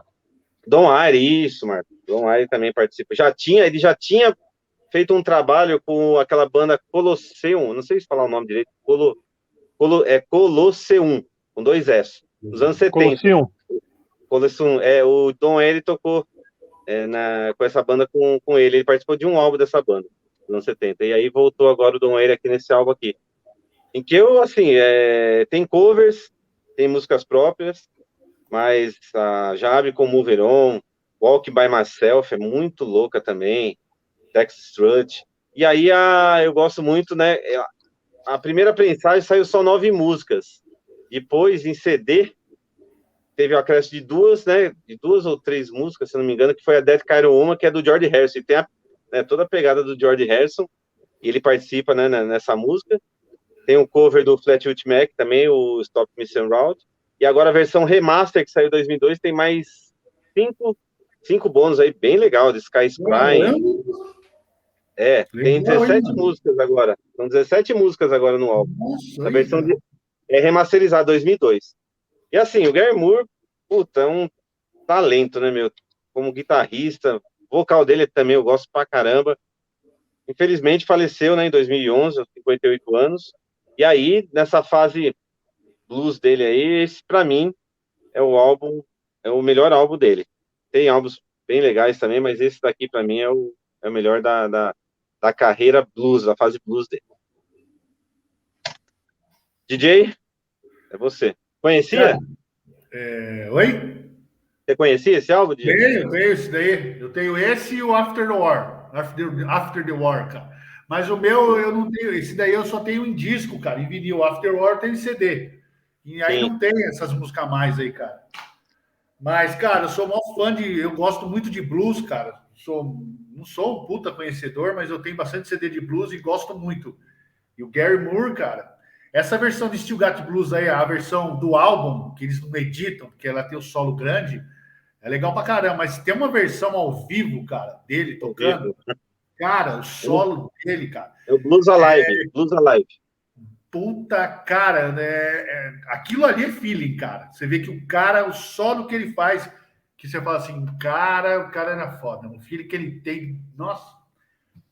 E esse álbum é bem louco. A versão que ele fez de Pretty Woman, cara, que tem a participação do Albert King, puta, essa versão aí ficou matadora, cara. Ficou matadora essa versão. Meio blues rock, assim. Esse disco é meio blues rock, assim. Esse disco é muito louco, cara. O Gary Moore, cara, quando ele morreu, eu fiquei muito chateado, assim, cara. Eu sempre gostei dele, cara. Eu só tenho esses 2 discos, cara, o After War e esse daí. Mas o Gary Moore é uma puta de um guitarrista.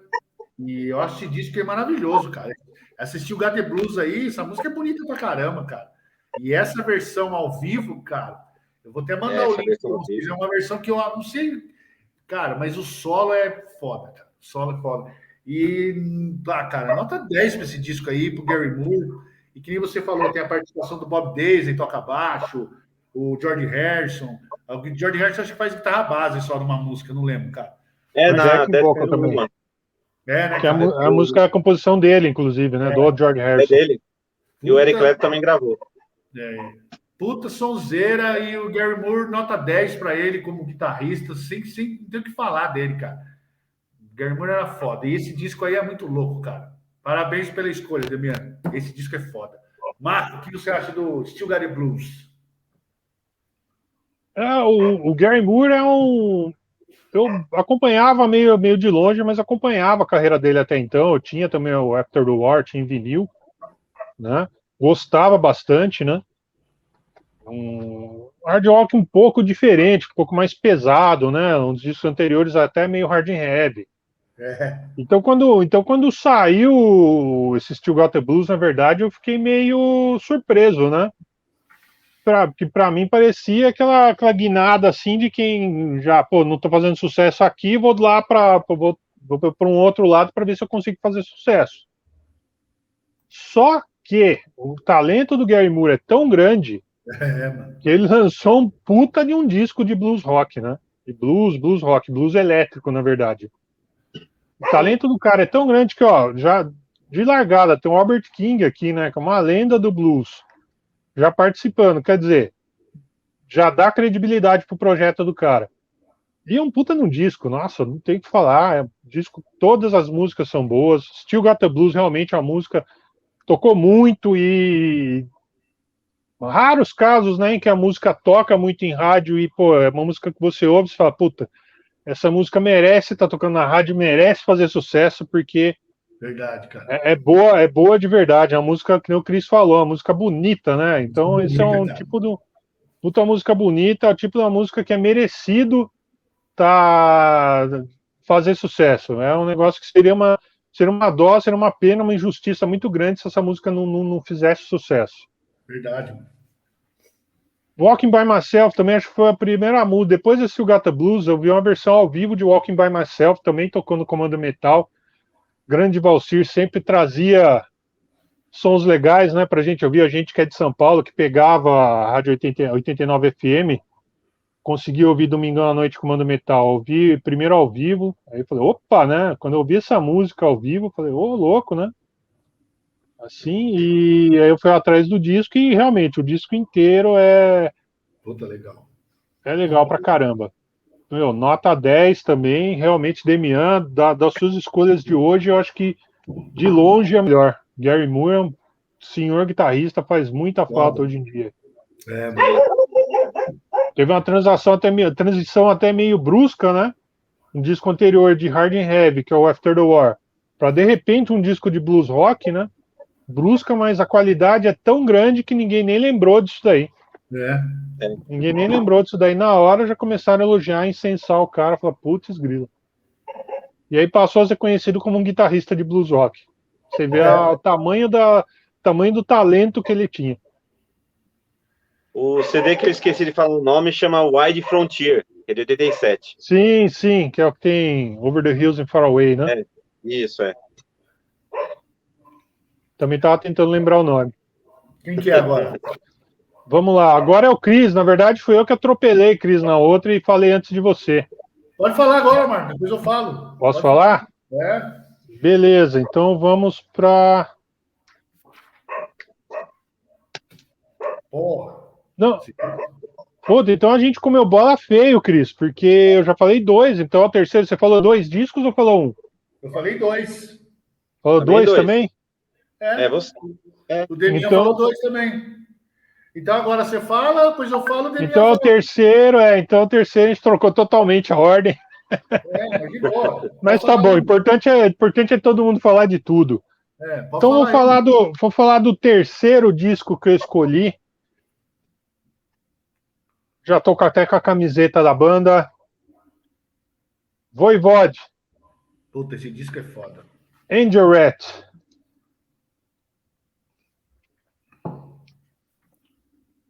Angel Rat foi um disco lançado em 1991 também. Essa foi uma constante nos discos que eu escolhi. Depois que eu fui perceber até que os 3 discos eram de 91. 91 realmente foi um ano muito prolífico em lançamentos de qualidade, além de lançamentos marcantes como Black Album, como Nevermind, Blood Sugar Sex Magic, lançamentos também muito, muito bons e muito importantes.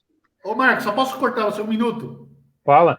Um minutinho. Deixa eu mandar um beijo para minha filha só, que daqui a pouco ela vai Claro. dormir. Filhota, beijo do papai para você. A Ariana falou que ela está assistindo agora. Daqui a pouco ela assiste e não quer assistir mais. Beijo, filha. Daqui a pouco ela enche o saco e quer ir embora. Pode ir, Marcos. Legal. Valeu. Então, continuando, Voivode e Angel Rat. Voivode até então o Voivode estava numa curva ascendente, claro, uma banda curva ascendente se tratando de uma banda underground. Voivode nunca foi uma banda que fez muito sucesso comercial. Mas até que no disco anterior, Nothing Face, eles tinham, né? A gente já tratou desse disco aqui numa live anterior. E o Voivode tinha feito um sucesso com a cover de Astronomy Domine. Né? Cover do Pink Floyd. E a expectativa era grande para o lançamento desse disco, Angel Rat. Para isso, como teve essa repercussão boa do Voivode no disco anterior, a gravadora achou por bem chamar o Terry Brown.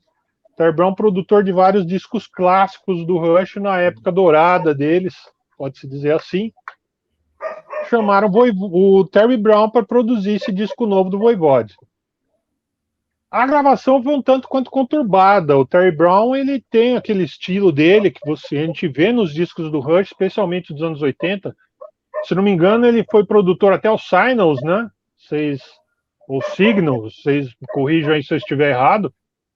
Mas então a produção, o Terry Brown é um tipo de produtor que tem um estilo mais limpo, né, de produção. E isso acabou gerando, assim, três membros ficaram de um lado, o Snake, vocal, o Huawei e o Pig, e do outro lado o Black, baixista, que tinha aquele timbre de baixo característico, mais sujo, ficou de um outro lado. A banda por si só, depois do Nothing Face, o Nothing Face um disco mais complicado, beirando até o prog, né? Pode-se dizer até que é um proto-prog metal, Nothing Face. Eles deram uma simplificada nas músicas, eles abandonaram um pouco aquela temática do personagem Voivode, né, que estava indo para várias dimensões, e fixaram mais em, até ao contrário da ficção científica de discos anteriores, músicas como a própria música título Angel Rat tratavam de fábulas, né, fábulas ali do folclore canadense. E eles lançaram um disco bem mais pros padrões deles, claro, um disco bem mais acessível. Começa muito bem já com Panorama, uma música mais direta, mais com umas partes na linha do que o Voivode já fez. E tem músicas como Clouds in My House. Clouds in My House foi o primeiro clipe, The Pro, e até None of the Above, que eu acho que tem uma pegada que me remete a R.E.M. Eu não sei se vocês vão concordar comigo. A última música. Então, assim, é um disco mais que se talvez tivesse sido um pouco mais trabalhado, teria feito mais sucesso, que é um disco mais acessível para os padrões deles. Mas o que acontece? Mas aí o azar sobrevoou, como em vários momentos sobrevoou a banda. Eles estavam numa gravadora chamada Mechanic, que era subsidiária da MCA. Essa Mechanic quebrou bem na época do lançamento do disco. A MCA optou por manter a banda no cast de artistas, só que falou: a gente não vai bancar a promoção de um disco que foi lançado por uma outra gravadora. Então eles ficaram parados nessa época, eles não tiveram promoção nenhuma, chegando a dar uma ou outra entrevista, fizeram meia dúzia de shows só no Canadá mesmo e não saíram para promover esse disco. O resultado acabou sendo um disco meio que esquecido pelos fãs, mas um disco com altíssima qualidade. Para mim, é nota 10, eu acho que mantém o padrão estabelecido no disco anterior. Demian, o que você achou do Angel Rat, do Voivode? É que você falou aí sobre a produção, percebe-se mesmo, né, o som mais limpo. Isso eu percebi em relação ao anterior. Eu gostei mais do anterior. Como é o nome do anterior? Nothing Face. Cara de nada. Nothing Face. Eu curti mais o anterior. Mas eu gostei dessa pegada aí do Voivode, que é um hard meio progressivo, né? Meio psicodélico, assim. Alguma parte das guitarras dá umas viajadas, né? Tem hora que a guitarra dá umas viajadas. Eu curti sim. É que o anterior eu achei melhor, mas assim, esse álbum é Panorama, a primeira música aí já abre mais pauleira e tal, depois ele já dá uma, né, já muda na segunda, então vai variando bastante durante o álbum. Mas o que eu gosto mesmo é do guitarrista, viu? Eu destaco assim no álbum aí, o cara é puta. E nesse álbum aí até ele tá mais contido, né? Se você for ver, né, em questão de solo, você até pensa, puta, se ele continuar isso aí vai ficar melhor, aí já para, né? Eu acho que ele deu acho que até por causa dessas confusões aí que você falou, mas é um álbum legal, eu gostei. Não achei o que eu falo. O que é mais conhecido, os caras gostam mais, né? Que é os três primeiros. Eu já não curti tanto essa fase aí, já que você colocou Nothing Face, eu já tinha curtido. Esse daí eu achei inferior, porém eu gostei do álbum, não achei ruim, não. É legal. Cris. Vamos lá. Cara, eu gosto muito dessa fase do Voivode, cara. Eu gosto das três fases. Eu acho que o Voivode tem três fases, né? Tem o começo lá, que é crossover, thrash metal, desgraceira. Depois tem a fase psicodélica aí. Depois a fase que eles viraram um trio lá, que era a fase anos 90, metalzão, assim, pesadão. E aí agora a fase que eles voltaram a ser o Voivode estilo deles mesmo, cara. Essa fase mais a volta deles aí, cara. Eu gosto desses 3 discos daí, o Nothing Face, o Angel Rat e o Other Limits, que vem depois, que é um pouco diferente. Cara, é exatamente o que o Marco falou, né, cara? O Black, acho que o baixão dele é distorcidão, aí pega o Terry Brown, que é um produtor de Rush, né, cara? Você vê a produção do Rush, aquela produção limpa, né, cara? Aquela coisa... Não ia casar aquele baixo do Black nessa produção aí, né, cara?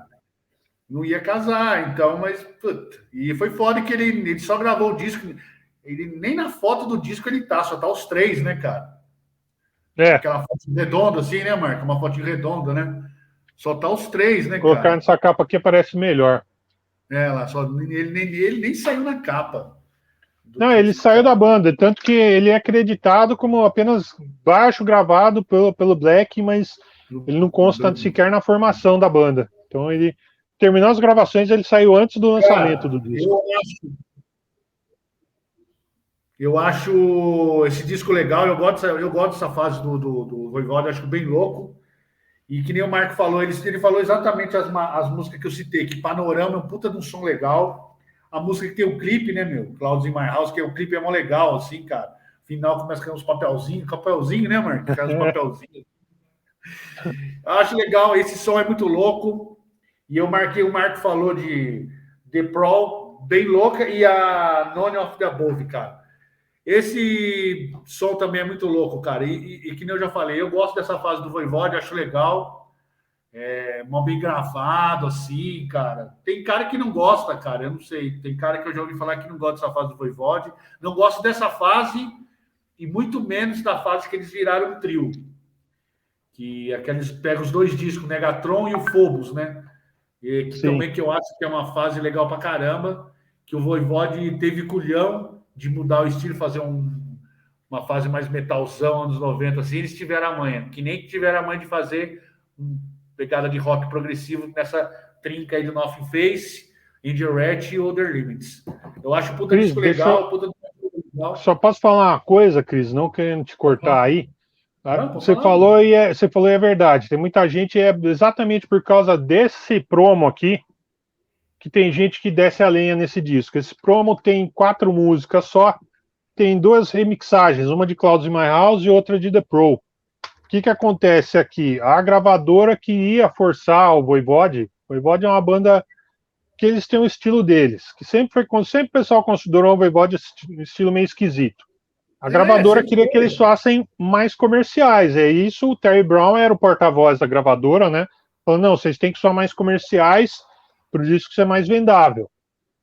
Então eles fizeram, na verdade a gravadora mandou que o Terry Brown fizesse esses remixes, sem o conhecimento da banda, acabou saindo só numa promo, que foi mandada para as rádios, que é isso daqui.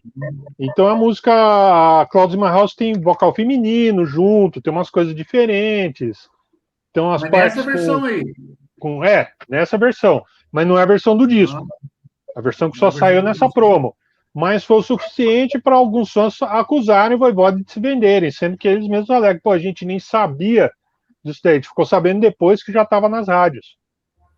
Né? Mas esse CDzinho é difícil, hein, Marcos? CDzinho é raro de achar, hein, cara? É raro de achar, cara, é difícil de achar. Peguei no eBay, né? Faz uns bons anos já, mas é difícil, sim, chatinho de achar, sim. Você não acha fácil hoje em dia, não. Mas são versões que eu particularmente eu acho até legais, mas realmente não fogem mais ainda, porque tem umas demos, né, que depois acabaram saindo, né? Tem na internet, quem procurar Angel Rat Demos vai achar, que eles gravando, né, as músicas, tem até uma música a mais que acabou não saindo no disco, mas aí você vê o baixão do Black, né, com aquela distorção. É ali que o Black fala, pô, se tivesse saído desse jeito, teria sido melhor. Essa é a opinião dele. Eu gosto do Angel Rat do jeito que é, mas também é legal a versão demo. Ah, com certeza. Mas é isso daí, tem essa versão aí. No YouTube tem essa versão. E é que nem você falou, cara, eu acho o Voivode uma puta de uma banda, tipo, mal interpretada, assim, porque o Voivode tinha o estilo deles. E como eu sempre falei, eles sempre tiveram o culhão de fazer por exemplo, que nem essa trinca de disco progressivo deles, tiveram a mãe de fazer legal. A fase dos anos 90 lá, os dois, eles fizeram um puta disco, 2 discos legal, Phobos como o Negatron, que são 2 pesadão, que eu acho bem legal os 2 discos. Então, cara, mas são uma banda que, saca, não sei, essa coisa da gravadora aí, pô, cara, se fuderam, né, cara? É foda isso, cara. É uma puta banda, como que a gente fala sempre? Como que a gente fala? Justiçada. Injustiçada. Eu acho o Voivode uma puta de uma banda injustiçada, cara. Eles mereciam. Ninguém vive de o Voivode é foda, o Voivode é foda, mas, cara, e aí? Mas enfim, puta disco legal, Marco. Eu acho bem louco. Boa, ótima escolha. Legal. Demian, Meu seu último próximo álbum? disco, seu último disco. O último disco, então vamos lá. 1996, de Purple, Perpendicular. Bom, todo mundo já sabe, né? Sabe que o Blackmore, o Hit Blackmore, era a força motriz aí nos anos 70 do Purple, direcionou a maioria dos clássicos aí dessa década, e retornaram nos anos 80 com o Perfect Strangers, lançando, para mim, eu considero um ótimo álbum. Só que depois desse álbum aí, o Blackmore quis conduzir as coisas do jeito dele, ele se acha melhor que todo mundo, ele tem aquele gênio forte, arrogante, e aí lançaram, né, mais 3 álbuns, vamos dizer assim, tem gente que gosta, gente que não gosta, só que não, eu acho que já tava caindo, né, em relação ao Perfect Stranger, eu acho que o Deep Purple tava numa linha descendente. E, para comemorar os 25 anos, né, do The Beatles Red Zone, ele deixa os caras na turnê. Esse E show é aí, clássico, pô, hein, cara? Esse o show show é é clássico, clássico. hein, Esse show é maravilhoso, tem o DVD, é maravilhoso, esse né? show, Nossa, esse show é clássico, cara. ele entra no solo, entra jogando água na câmera, o Jogando o água, Guila mano. olha assim para ele e fala, meu pai do céu. Não, esse daí Esse show é clássico, cara. tem vários detalhes desse show aí que é legal, que é comentar assim, porque é clássico. E aí o cara saiu fora, os caras contrataram o Joe Satriani, puta guitarrista, só que aí o Satriani já tinha uma carreira aí, já estava em ascensão na sua carreira solo, e aí eles precisavam de um guitarrista. Eles foram procurar um americano, né? O Steve Morse, que já tinha, né, carreira aí com o Dixie Chicks, com o Kansas e carreira solo. E para mim foi uma decisão mais do que acertada. Meu, assim, eu vou falar para vocês, eu considero aí, ó, vou colocar ele aí lado a lado do Perfect Stranger. Eu gosto tanto do Perfect Stranger como esse álbum. E da fase Morse nem se fala, para mim é o melhor. O Purple aqui nesse álbum, a gente vê a diferença, né? O Blackmore estava apagando o John Lord e o Roger Glover. Você pega esses álbuns aí que eu citei aí, você vê que o John Lord não tinha mais aquela, né, o habitual teclado pesado aí fazendo dueto com a guitarra. Acabou. Depois do Perfect Stranger, você vê aí, é raro você ver os momentos em que ele aparece. O Roger Glover também é apagadíssimo. E aí você pega esse álbum, eu vi mais uma vez hoje, meu, John Lord, até o Coverdale, na época que saiu esse álbum, ele elogiou o John Lord, né? Que ele tava tocando nesse álbum, que ele é um excelente músico, e nesse álbum aí ele, puta, voltou a tocar mesmo da forma que ele sempre tocou no Purple. É só pegar músicas como Song Forgotten, Hey Cisco, Cascades, I'm Not Your Lover. Você vai ver aí que o John Lord tá tocando perfeito, voltando a tocar do jeito que ele sempre fez no Purple. E o baixo do Roger Glover, você pega a segunda música, Losing My Strings, você vê a pegada de baixo mais solta. Então a banda era outro espírito, outra pegada. O Steve Morse casou com a banda, ao vivo eles estavam contentes. Você vê, tanto é que o Steve Morse está até hoje na banda. Eles estavam contentes de fazer shows, os shows estavam bem legais, vieram no Brasil, aqui no Olímpico, fizeram vários shows. Então o Purple renasceu nesse álbum, e eu acho um álbum muito bom. Eu gosto muito desse álbum, não é porque eu sou fã do Purple, né? Quando tem um álbum mais ou menos eu falo, mas esse álbum aqui, ele já abre com a Vavum, The Mechanic, você já vê o estilo, né? As paletadas do Morse, ele é muito diferente do Blackmore. O estilo do Morse é bem diferente do Blackmore, mas ele trouxe também, né, o seu estilo pro Purple, eu acho que casou perfeitamente. E aqui tem uma balada que se tornou meio que um clássico aí deles, dessa fase, que é Sometimes I Feel Like Screaming.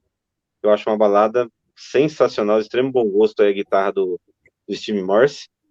E eu citaria também a que tá com a guitarra bem na frente, aí é Somebody Stole My Guitar. Eu acho uma música muito legal aí. É um álbum assim que também traz a influência no Morse na música The Aviator, que é uma balada aí meia folkeada, assim, que é diferente do que o Purple fazia, mas é um álbum assim que voltou a colocar o Purple aí novamente, né, um álbum à altura da banda. Não que os outros sejam, né, ruins, mas, né, eu acho que estava meio que, sabe, o Blackmore, daquele jeito dele, acabou tirando o brilho de vários álbuns aí. E esse álbum aqui, para mim, é essencial aí na discografia da banda. Não sei dos colegas aí, vou saber agora. Eu não sei quem que é agora, tô perdido aí. Cris, DJ mete o pau. Vai lá, Araci. Não, cara, pior. Lembra que eu falei para você que esse programa aí faz a gente ouvir uns CDs que eu tenho visão diferente, que eu tenho CD que eu ouço e falo, putz, CD é mais legal que eu esperava. Esse CD realmente é uma bosta. Tem CD assim que acontece isso, cara. Sim. E vou ser sincero para você, os caras sabem do Deep Purple, cara. Depois do House of Blue Light, cara, eu já sou meio assim com o Deep Purple, cara. Depois eles lançaram lá o Slaves and Master com o Johnny Turner, que eu acho meia boca pra caramba, que parece mais Rainbow do que Deep Purple. E depois lançaram isso aí que o Demian falou, é o Battle of Rage Zones, aí esqueci o nome, cara. Que foi o último Hit Blackmore. Battle Rage Zones. Esse aí eu cheguei a ouvir. Eu acho esse disco até que legalzinho. Depois disso aí, eu não acompanhei mais o Deep Purple como o Marco e o Demian acompanham. Depois eu fui ouvir só aquele Bananas, que eu achei deprimente, aquele disco horrível. Desde a capa, horroroso. Eu não ouvi mais, cara. Aí, quando aconteceu esse esquema do programa, eu fui pegar esse Perpendicular para ouvir de novo. Cara, eu tive outra visão do disco. O disco é bem legal. Primeiro que o Steve Morse, realmente o que o Demian falou, essa música Vavum e Cascades são as minhas favoritas dos discos, eu achei bem legal. O disco é bem legal mesmo. E citando uma coisa que o Demian falou, cara, há muitos anos atrás eu comprei uma Modern Drummer e o Regis Tadeu, ele entrevistou o Ian Pace, cara. E a pergunta que o Regis Tadeu fez para o Ian Pace, ele perguntou assim, como é... Na verdade, foi uma época da Modern Drummer desse disco, que o Rit Blackmore já tinha picado a mula, e foi uma época desse disco aqui com o Steve Morse. E o Regis Tadeu perguntou como foi tocar com o Rit Blackmore. Você é o único cara da banda que tocou com o Rit Blackmore em todas as fases. Você tocou com todas as fases com o Rit Blackmore. Como que foi tocar com ele? O Ian Pace falou assim, o Rit Blackmore, ele era insuportável durante 360 dias do ano. Os outros 5 dias ele era genial. Então, esses 5 dias é que ele fazia as coisas no Deep Purple. Os outros 360 era insuportável olhar na cara dele. Mas os outros 5 dias ele era genial. Então, eu consegui conviver com ele todos esses anos. Foi isso que o Ian Pace falou, cara. Nossa. E realmente, Demian, que nem você falou, cara, banda é foda, cara. Clima de banda influi muito, cara. Você vê, cara, depois que ele saiu, eles fizeram um disco legal, cara, relevante. Pô, esse disco mesmo me surpreendeu, cara. Eu ouvi e falei, porra, mas não era uma bosta que eu achava que era, cara. É um disco até que legal, cara. Você vê como que o clima do negócio é foda, cara. O Rit Blackmore picou a mula, saiu aquela zica, os caras começaram a tocar com vontade, né, cara? Entrou um cara, o Steve Morse deve ser um cara que se deu bem com eles, está na banda até hoje, cara. E você viu que saiu um negócio legal, cara. O clima é foda, o clima de banda é foda, cara. E ao vivo mudou muito, né? Ao vivo os caras estavam tendo tesão de tocar, meu. Você via assim no rosto dos caras. Tem cara que fala assim, pô, banda é igual casamento. É o caralho. Casamento, você briga com sua mulher, mas sua mulher. Depois agora você ficar aturando cozice de macho, cara. Frescura de macho, macho se achando rockstar, eu sou melhor que você. Que banda é uma bosta, cara. Banda aturar cu de burro em banda é uma merda, cara. Falar pra você, cara. Então, eu imagino, cara, o Regis Tadeu fez uma pergunta, depois ele perguntou assim, eu creio também que todos esses anos foi, acho que também pelo dinheiro, né, cara? E Ian Pace respondeu assim, pela grana, que a gente ganhou bastante grana com o Deep Purple, né? Mas ele falou para o restaurante, falou assim, tinha vez, cara, que eu tava sozinho assim, que eu tinha vontade de largar tudo, cara. O Rich Blackmore era do cara assim que ele conseguia falar uma palavra, ele conseguia estragar o clima inteiro da banda, cara. Uma coisa que ele falava, ele acabava, a gente estava bem, preparando para entrar no show, assim, ele ficava no canto dele com a cara feia dele, ele falava, ele conseguia falar uma coisa que acabava todo o clima da banda, cara. Ele estragava todo o clima que tava, cara. E ele conseguia fazer isso. Mas aí ele falou, mas os outros 5 dias no ano ele era genial. Então, eu consegui conviver com ele todos esses anos. Mas, cara, Demian, foi um disco que me surpreendeu, cara. Eu ouvi e achei um disco legal. Mudei meu conceito completamente desse disco aí. Se perguntarem, eu vou falar, puta, disco legal, cara. Mas o Bananas eu acho horrível, cara. E outra, só para finalizar meu comentário sobre esse disco, ele foi lançado no dia do meu aniversário também, 17/2. Marco, legal, Demian, gostei desse disco, cara. Mas o Bananas é uma bosta. Mas, Marco, o que você acha desse disco de Purple? Eu gostei, cara. Eu mudei meu. Cara, não gostei tanto, não. Eu tinha ouvido na época, tinha ficado já uma impressão assim. Eu falar a verdade, para mim, óbvio que não tá longe de ser um disco ruim. Eu acho que a Sometimes I Feel Like Screaming, ela se destaca muito além das outras, pelo menos na minha opinião. Essa música, assim, eu acho uma música legal, digna de estar em qualquer disco clássico do Deep Purple aí. Dos lançados, pelo menos, Perfect Strangers pra frente. Uma música muito legal. Eu acho que as outras músicas não acompanham tanto, pelo menos nas vezes em que eu ouvi. E eu acho que eu sei o que falta, pelo menos para mim, na minha opinião. Falta o Hit Blackmore. Essa que é a verdade. Eu acho que o Chris pode dizer, eu sei que o Demian não concorda, mas aí é questão de opinião. O que o Chris falou é verdade. Eu acho que quem tá na banda, o Chris pode dizer melhor do que a gente, porque o Chris já tocou em banda. Deve ser horrível, né? Conviver com uma pessoa como todo mundo falava que é o Hit Blackmore, né? Pessoa geniosa, pessoa que conseguia às vezes ser insuportável. Então, nesse sentido, você realmente vê, e aí o que o Demian falou é muito verdade. Você vê que ao vivo os caras estavam tocando felizes, né? Com um sorriso estampado no rosto. E Anguila, na época, chegou a declarar que beijava o chão que o Steve Morse pisava. Isso daí dá uma ideia de como mudou o clima interno da banda. Então, acho que só por isso você já tem que dar um crédito. É um disco assim, eu acho que depois, mais pra frente, na verdade, eu vou seguir uma linha meio que contrária de vocês. Eu acho que mais pra frente o Deep Purple acabou se encontrando com esse novo guitarrista, o Steve Morse. Hoje em dia até, infelizmente, o John Lord nos deixou, tá o Don Airey no lugar, uma substituição mais do que digna, e o Deep Purple tem lançado discos que eu particularmente considero muito bons. Esse eu não sei se é o choque de ter saído o Hit Blackmore, eu não sei o que aconteceu. Para mim, pelo menos, esse disco não deu tanta liga quanto outros até depois. Exceção feita a Sometimes I Feel Like Screaming. E eu acho que eu tenho um problema também com discos que tem assim músicas que, pelo menos para mim, tem uma música que se destaca muito mais que as outras. Eu acho que isso aí demonstra uma falta, talvez, de regularidade.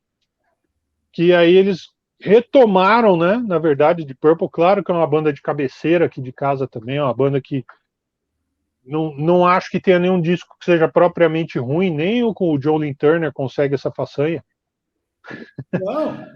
Mas, né, tem suas partes boas, até porque, tirando o Joe Turner, os outros envolvidos ali, os outros 4 envolvidos ali estão acima de qualquer suspeita. Então, assim, Deep Purple é uma banda de cabeceira aqui de casa.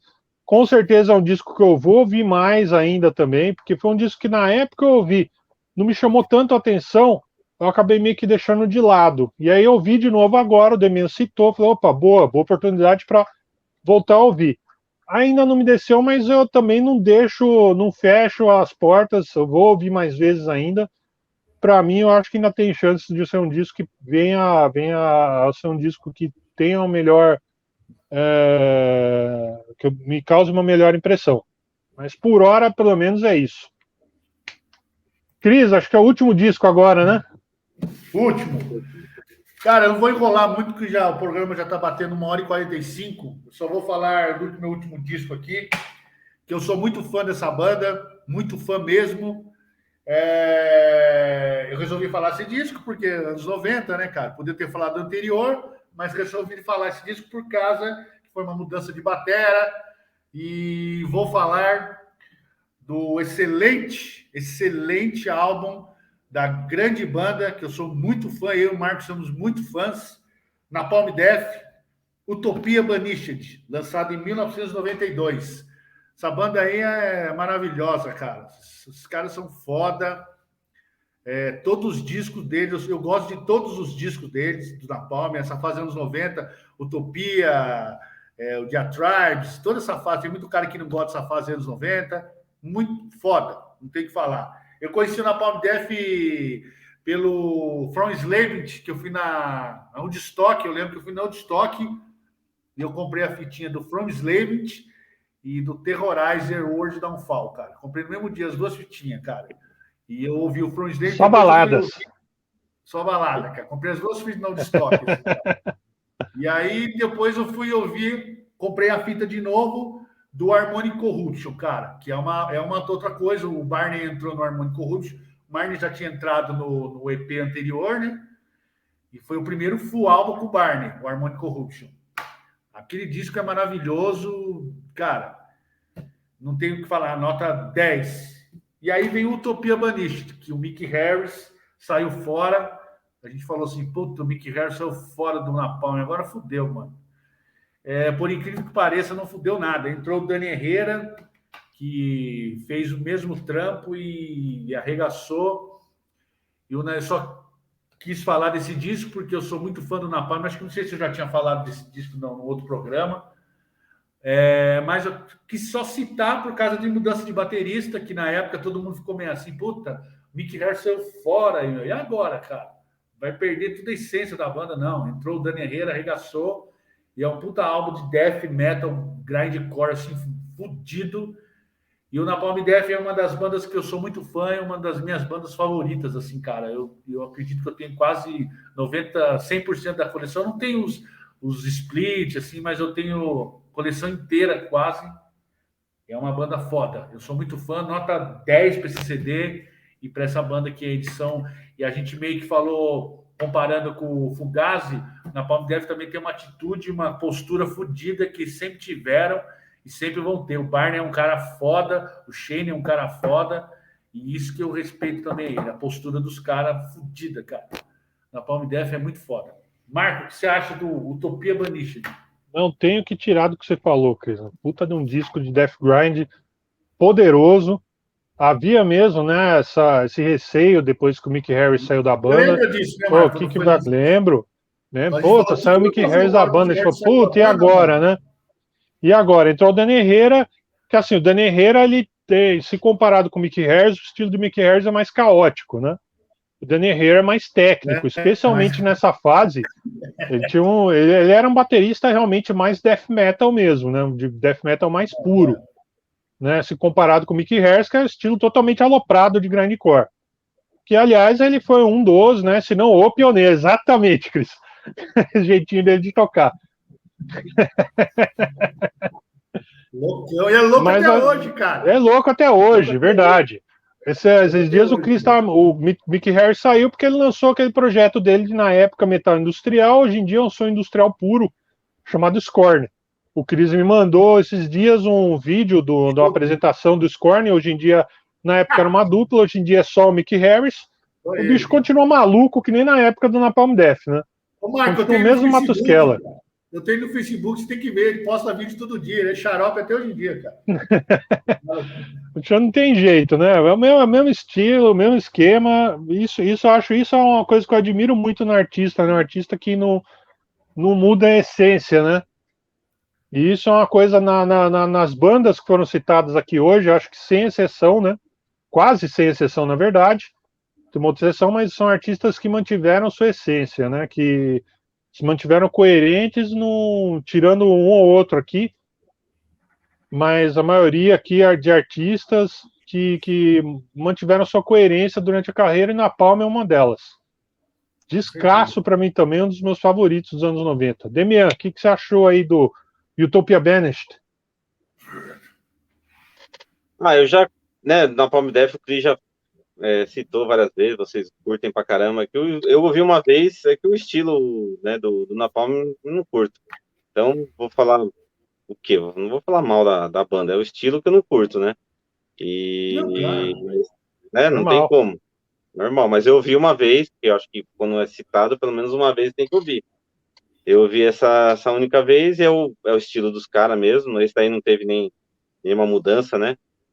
Porque é diferente do que aconteceu com o Entombed, no Napalm Death não, já é o estilo que eu não curto, então respeito a trajetória dos caras aí, os caras são bons no Na verdade, Demian, desculpa te interromper, na verdade o Napalm tinha mudado no disco anterior, no Harmony Corruption, que eles tinham adotado um estilo mais death metal.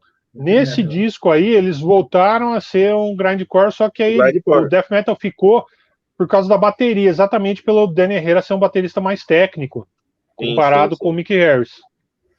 Mas o estilo é o mesmo. Tá certo. Então... É isso. Beleza. É isso aí. Beleza. Fechando, pessoal, vamos agradecer mais uma vez a presença de todos, a paciência de todos de acompanhar a gente até agora. Estamos encerrando mais um programa Rock On, edição número 25.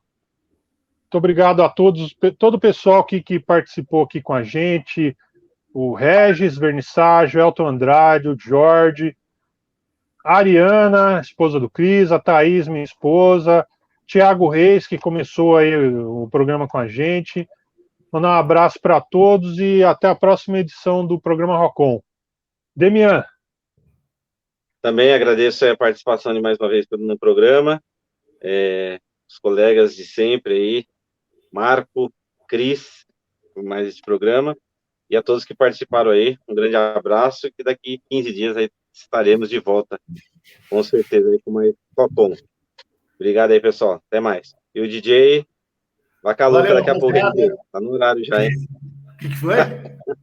Daqui a pouco tem Vaca Louca, tem Vaca Louca daqui a pouco. O chapelão tá separado, Demian. Tá ali do lado dele, tá ali. Tá do lado chapelão de Billy the Kid dele tá separado já. Broncou. Ai, caralho. O chapelão de Buffalo Bill tá separado já do lado ali. Pessoal, obrigado aí a todos que assistiram. De novo, ao Jorge aí. Jorge, Regis, todo mundo, Thiago, valeu de novo a presença de todos, meus amigos que assistem aí. Queria mandar um beijo para minha esposa, para minha filha que está assistindo, meu enteado Theo, todo mundo assistindo aí, ó. O Theo não sei se ele está assistindo, mas minha filha e minha esposa. Minha filha, a Ariana, falou que ela está olhando agora. Beijo, filha! Te amo! E grande abraço para os meus companheiros aqui, meus amigos Marco e Demian. Hoje, mais uma vez, o programa foi legal, a gente falou de rock, a gente não tem rabo preso com ninguém, a gente fala o que a gente quer aqui, então é isso. Exatamente. Não tem rabo preso, a gente faz o que a gente quer aqui, beleza? O tempo do programa depende do Marco, que o Marco vai falando, ó, tá 1h40, já vou acabar. Então, beleza.